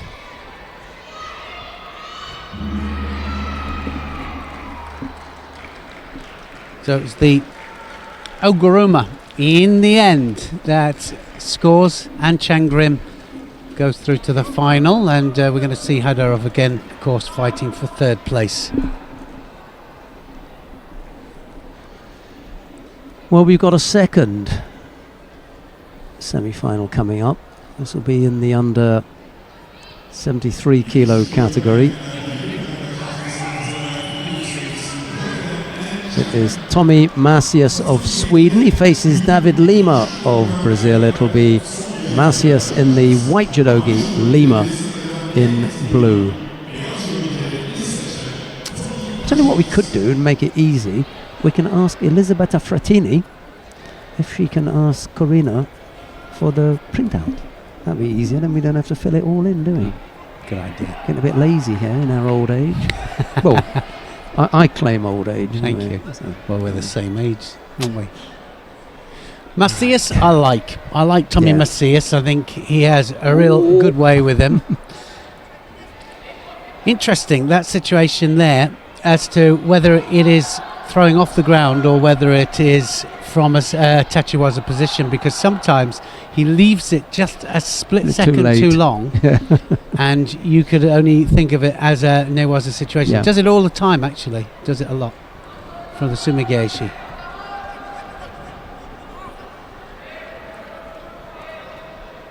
But he manages, and the nice thing about him, Tommy Macias, is that he manages to turn certain movements of his opponent, and he'll just do something with the hands and he turns it against them.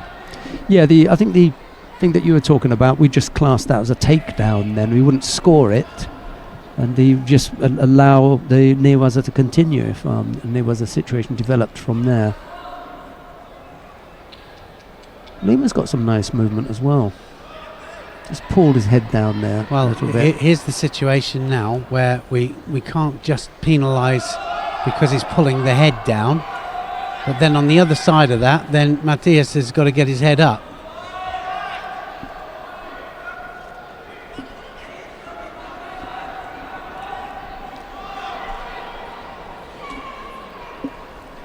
A little over 2.5 minutes left to go. Just a single Shido against the Brazilian Lima.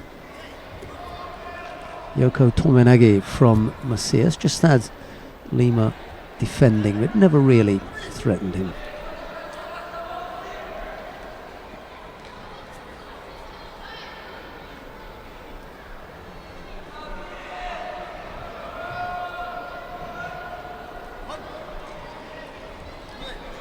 Oh, he can score there though.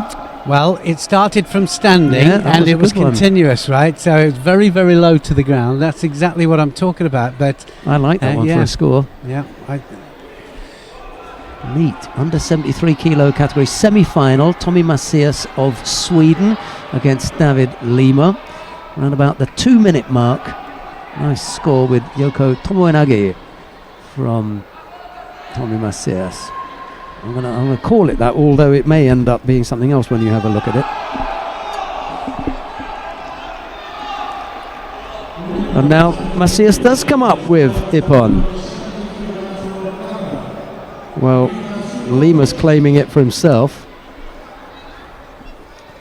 I haven't seen the action, so we'll get it on the replay. But I'm just collecting the contest sheets as that was coming up. Here we go. Oh, okay. Right, it's on the big screen. There's a Koichi.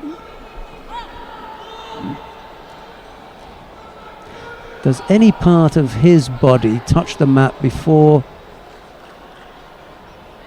Well, it does a little bit, doesn't it? You know, he goes down on his side and then, but they give it to him. Well, they've given it to him because he rotated his back. It's whether his back touched. I think it just does. Is it the back or is it his side? It's the side. You see that they were having a discussion about this, about whether it's side or not, and see, they haven't given it. They've taken it off. Yeah, and because you know, any contact with the tatami before you know, from a counter cannot score, and he does have contact. Now, the other way to look at that is that, well, first of all, there was nothing in it for Lima. There was never going to be a score for him. But part way through that Koichi from Lima, Macias decides, I'm going to take this over. And in the old rules, he does beautifully and scores. But it was so controversial leading up to the rule change that they had to come up with some kind of wording that would draw a line between when a score was given and when was not. And what they decided was, if you hit the tatami in the process of a keishi, if you hit the tatami first, you're not going to score. Well, in most ways that's right. It's back, using the back. But now what's happened is that they've said that with a rotation, if I'm trying to rotate you, especially if you're a heavyweight, for example, I'm trying to rotate you, and part of your side is part of the rotation, they have the possibility of letting that go and giving the score. But if any part of your back touches to assist, then it won't be counted, and that's what happened there. Right, so what the explanation there is that we got to see one angle of it. Yes. There was another angle that would have shown part of the back, making contact, and as a result of that, there was no score. Got to draw a line. Yeah, so I hope everyone in Sweden has stopped throwing things at their television sets and saying you don't agree with that, because the explanation is that there was sufficient enough of the back of Tommy Macias making contact with the mat during the execution of the keishi waza to say, I'm sorry, but that is not valid for scoring purposes. And now he picks up a penalty for a false attack. But he's going to take this anyway. He's going to get another one now. He's got 4 seconds left to go. That will do. So Macias, well, second Swede in the final for the final block. Could have been 3. Yeah, good job. Well, he had the beating of David Lima, that's for sure, because not only did he score the Wazari, he also scored a second time, but it was taken away. And I think on the balance of the rule, I think rightly, if we're going to continue to understand the difference between when we can score and when we cannot, we have to have that line. And I think it's not a thin line, it's quite thick. It's got to be, hey, I'm sorry, but, you know... Decisive, yeah. And that for me was clear. There was contact with the mat before he came up with the score. We've got one more mat in operation. It's down on mat number 3. It's the under 63 kilo category. We're looking at the repechage contest before the final semi-final. It is Alexia Castillos of Brazil. She's up against Inbal Shemesh of Israel. Castillos in the white judogi, Shemesh in blue, and it was Castillos who overcame Ljubljana Piovasana of Great Britain this morning. We joined the contest with a little under a minute and a half left to go. Shemesh has picked up 2 penalties. She's at a bit of a disadvantage, having collected 2 penalties with still over a minute left to go. Here's Neil. Yeah, she was looking for the climb over into the outside commi there. I didn't see who won the exchange there with Sally Conway and Megan Fletcher. I think it might be on your updated sheets that Corina has printed and given to Ellie.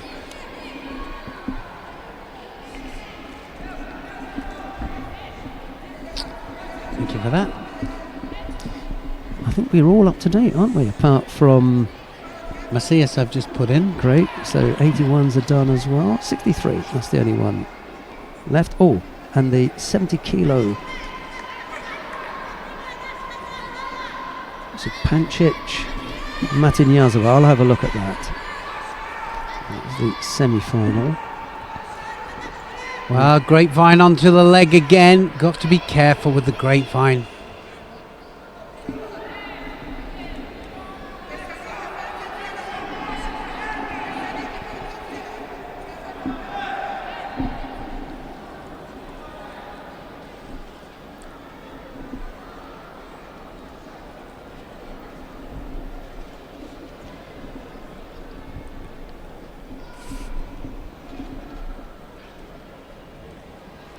My sight's getting worse. Join the club. Right, so we've just got the one category left. That's this one, and it is Castillos of Brazil who takes that one. Kostenko and Katipoglu then. So Right, just one more contest then. Yeah, let's introduce them properly. Coming out for the semi-final in the under 63 kilo category. That's a nice shot, isn't it? Thanks very much for that. Yes. Valentina Kostenko of Russia faces Busra Katipoglu of Turkey. It's Kostenko in the white judogi, Katipoglu in blue. And I said this morning, didn't I? This is the one that the Turkish fans wanted. There's a big story behind Katipoglu and her mum and family and stuff. I won't go into it too much, but mum's here watching her.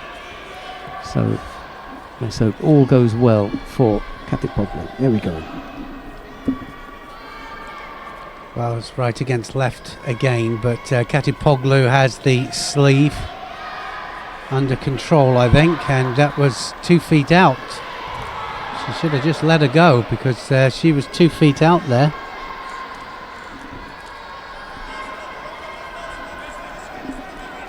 We noticed before that Kostenko not the best on the edge.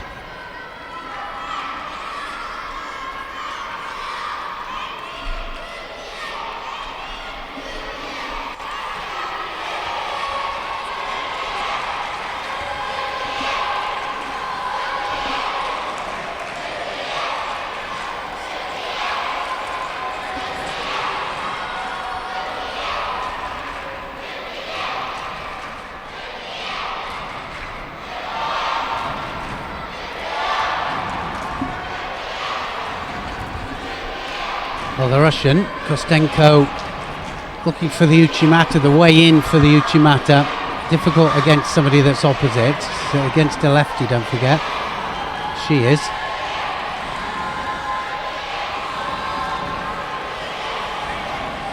And it makes Uchimata all that more difficult against somebody opposite.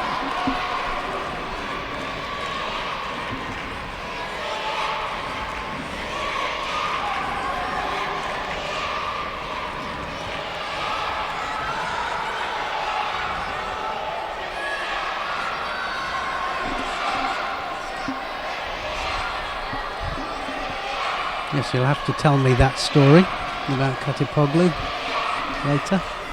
I will indeed, and I may have a chat with her during the break and see just how open she is to, sharing that. She was fine a couple of days ago, but maybe a little bit more nervous now.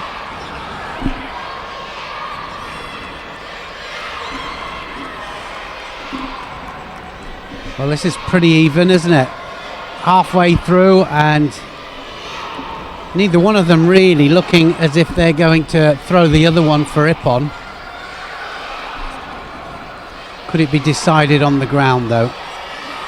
If it's progressive, the referee will let it carry on. He's going to look for the Jujigatame here. Can she just take the arm out? Didn't quite have the elbow. Well extracted there. Katipoglu.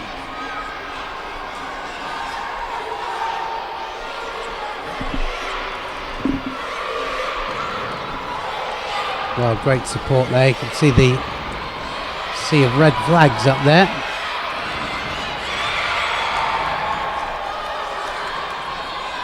Just get the feeling that if there's enough time in here and Katapoglu can avoid being scored on, she's going to wear Kostenko down. Yeah, well, it's all about this sleeve, isn't it? Who dominates this sleeve? That's what we don't want. And there's no Shido so far. 3 minutes into the contest, they've both been attacking. She can't keep the leg in. She cannot keep the leg in. That's too long with the leg in.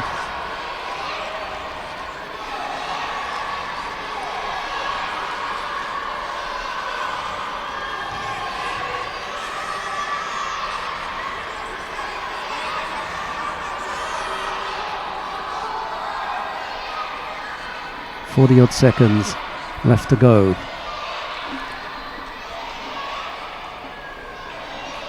Katapoglu looking a little bit racehorse-like with both legs tied up. Quite often you see that with racehorses, their legs taped up. Yeah, any score here will do it, I think.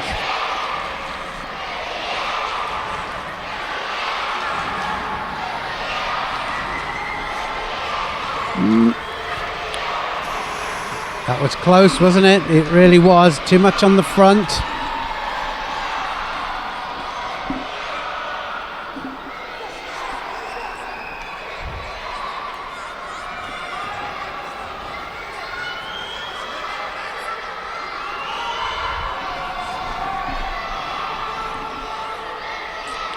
So we're through the first 4 minutes and now into golden score. Any score will do it, but it'll have to be at least 3 Shidos if it's going to be by penalties. That'll take a while, won't it? Yeah, it will. At least a minute. The quickest of times. Katapoglu not hanging around. Somebody's going to go down here. Yeah, Kostenko just leaving that leg in there for a little bit too long for my liking. First Shido of the whole contest. Yeah, 20 seconds into golden score. It's funny because it looked as though Katapoglu came out in the golden score period with the first couple of attacks. Yeah, it is down to interpretation, isn't it?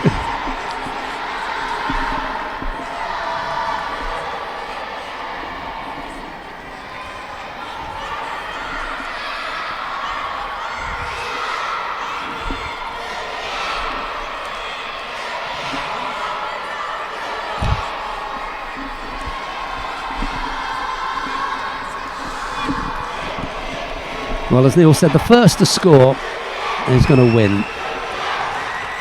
And they took the penalty away. Well, there you go. I'm glad I was reading it correctly, So because it did seem like a surprise to me. Well, we are going to go for the score then. Just on the chin. Can she push that down? No. Well, she's trying to point there. Well, she did point, Yeah. actually. Kostenko just said, look, she's on the chin. Now she gets the penalty, and Katapoglu is going to have to. Yeah, well, there's a situation, isn't it? You know, she was the one going for the shimmy waza, and they don't count Newaza as an attack. I don't get that one. I really don't understand that. Nor does Katapoglu. Oh well. Minute That 20 means odd. that I can spend 2 minutes in Newaza going for a Jujigatame, get up, not attack for 10 seconds, and I get a penalty. Missed with the Uchimata there. Stenko, long right leg going way up, but Katapoglu not really threatened by that. And it wasn't the cleverest of attacks, was it? Might be a Shido here for the Russian. It is.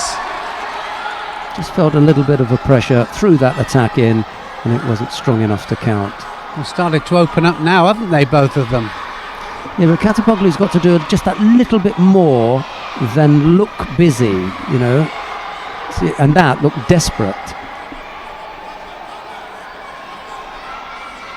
Should be able to defend this.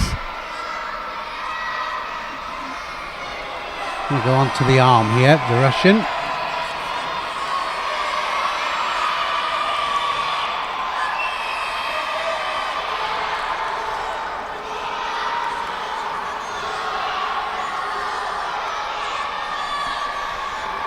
Well, 2.5 minutes so far into golden score. They're going to have to dig in now, aren't they? One more penalty will really put the cat amongst the pigeons, but we want to score.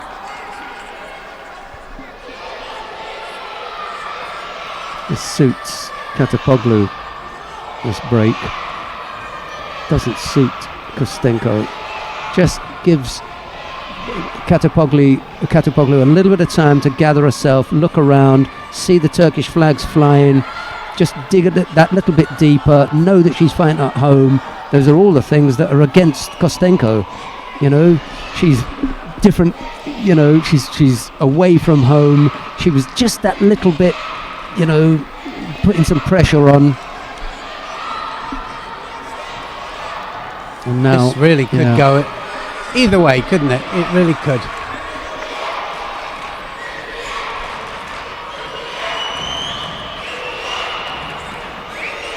Again, a little bit too desperate. Needs to take her time in setting up a really strong attack rather than just throwing anything in. Oh, just manages to slip it out. Yep.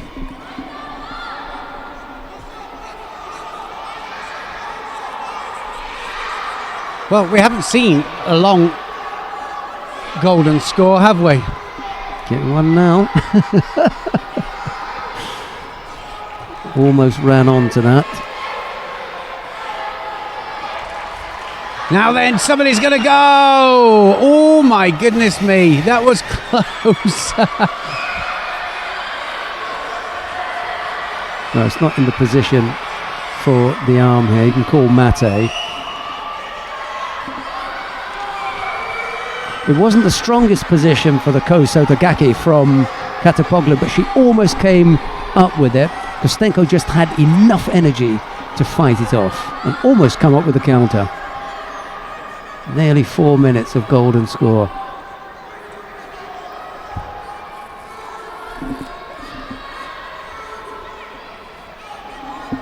So I think somebody's going to commit, and then it's going to be a counter. Ooh, well, that was a close one as well. The Russian is going, what do I have to do? Kostenko here, but now they've got to stand up, they've got to go again. Second penalty goes up to Katapoglu. The Turks don't like it, so one more and it'll be all over. Shouldn't be the intention of the Russian, but probably is at this stage. Any way to win. She's going to get penalised here. Kostenko just taking that little bit too defensive a posture.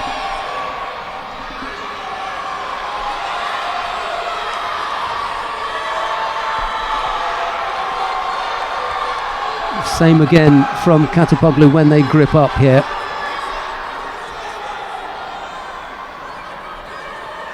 Her opponent having picked up a second penalty, the last thing that you want to do is get level on penalties. Got to be that little bit more aggressive and upright. Well, Katapoglu knows that and tries the sumigaeshi. Is that a false attack? That was a miss.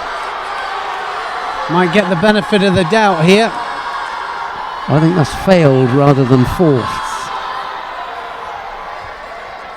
She tried to be inventive. And as I was saying, she's got to be that little bit more inside as well. The elbow. Certainly now Kostenko starting to climb on top of this. Is she going to go for the arm again?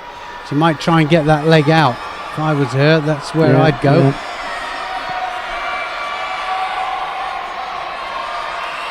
Well, she'll be lucky to get another cycle here, Katapoglu.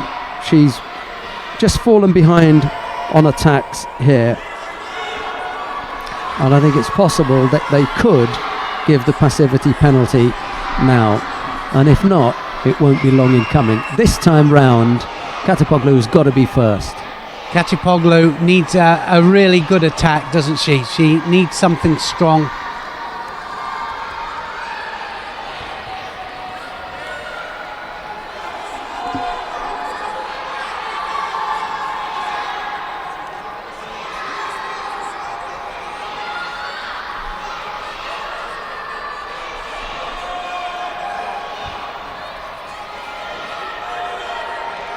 Well, I know that the crowd would they would go absolutely mental, wouldn't they, if she gets this.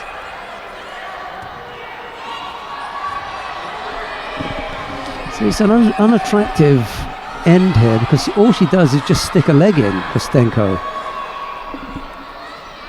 Yeah, no real conviction or belief, I think, that it's going to score a Wazari.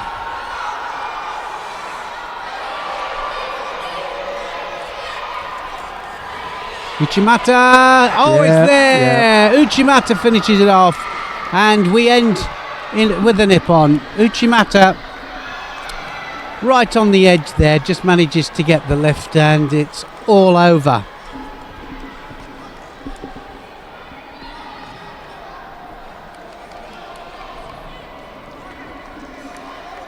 That's how it finished. Uchimata, 1-2 readjustments there, just manages to get the central leg as deep as she needed to do to get some kind of lift, get some rotation, and to get the all-important score. And I think it was 6 minutes into golden score. That was a biggie. Right, we're going to take a run through of the medal matches that we've got to bring for you in a couple of hours' time. We'll be back. The first of the bronze medal matches will feature the fighter that we've just seen there, Busra Katipoglu of Turkey. She will be up against the Brazilian Yanka Pasqualino. That's the first of the bronze medal matches. The second is another Brazilian, actually, Alexia Castillos. She faces Mia Hermansson of Sweden. The final is Magdalena Kosakova of Austria. She faces the Russian, who we've just seen in that last contest there, Valentina Kostenko. Yep, I think it's going to be it'll be a tough one. Who wants it most, I think, is going to get it. So I think they're pretty evenly matched as well. So it should be an interesting one. Chance of a Swedish medal down the bottom. Okay, the under 70 kilo category bronze medal contest. Michaela Polares of Austria faces Gulnoza Matinyazova of Uzbekistan. And in the second of the bronze medal contest, it'll be Sally Conway of Great Britain to face Gershak Sabina of Hungary. The final is Anna Bernholm of Sweden. She faces Kalita Zupancic of Canada. Well, Zupancic, for me, on the kind of form she's on, and I know that Bernholm has been on great form all the way through, but I think that Zupancic will have just a little bit too much for her in the final, but it's going to be a great match. Who was it? Oh, it's David Lima. Sorry about that. The Brazilian down in the under 73 kilo category. Okay, the first of the bronze medal contests in the under 73 kilo category. Mohamed Mohammadi of Iran faces David Lima of Brazil, and it'll be Nicholas Gusic of Serbia to face Hidayat Hidarov of Azerbaijan. That's the two bronze medal contests. The final, An Chang-rim of the Republic of Korea faces Tommy Macias of Sweden. Yeah, we've seen them go head-to-head before, and Macias fights him well, but I think that he's going to be perfectly set for that Seoinage of An Chang-rim. But that's just my opinion. But I'm sure that Macias, I'm a great supporter of Macias, and I think he's done extremely well, and I think he's going to come through and he's going to fight well in that final. It's going to be a great final. We've got the under 81 kilo category, the two bronze medal contests there. Gorin Gotonowaga of Moldova faces Shukrov Tursunov of Uzbekistan, and the second of the bronze medal contest, Choknai Laszlo of Hungary, is up against it's the Georgian, isn't it? I can't find it on my sheet. Grigolasvili Grigolashvili, beg your pardon, Tato Grigolashvili of Georgia, the youngster. The final is Vedat Albayrak of Turkey. He's up against Jack Hatton of the United States of America. Yeah, well, Grigolashvili, it'd be nice to see him with a medal because he deserves it. I think that's going to be a great little final there, so I'm looking forward to that. Good luck to Hatton there, and first ever Grand Prix Grand Slam final For him. And United States out there, we wish you luck. We'll be back at 4 o'clock, so in 2 hours' time we'll be back with all the medal matches from day 2, the final block. From Neil Adams and myself, it's bye-bye for now. See you later.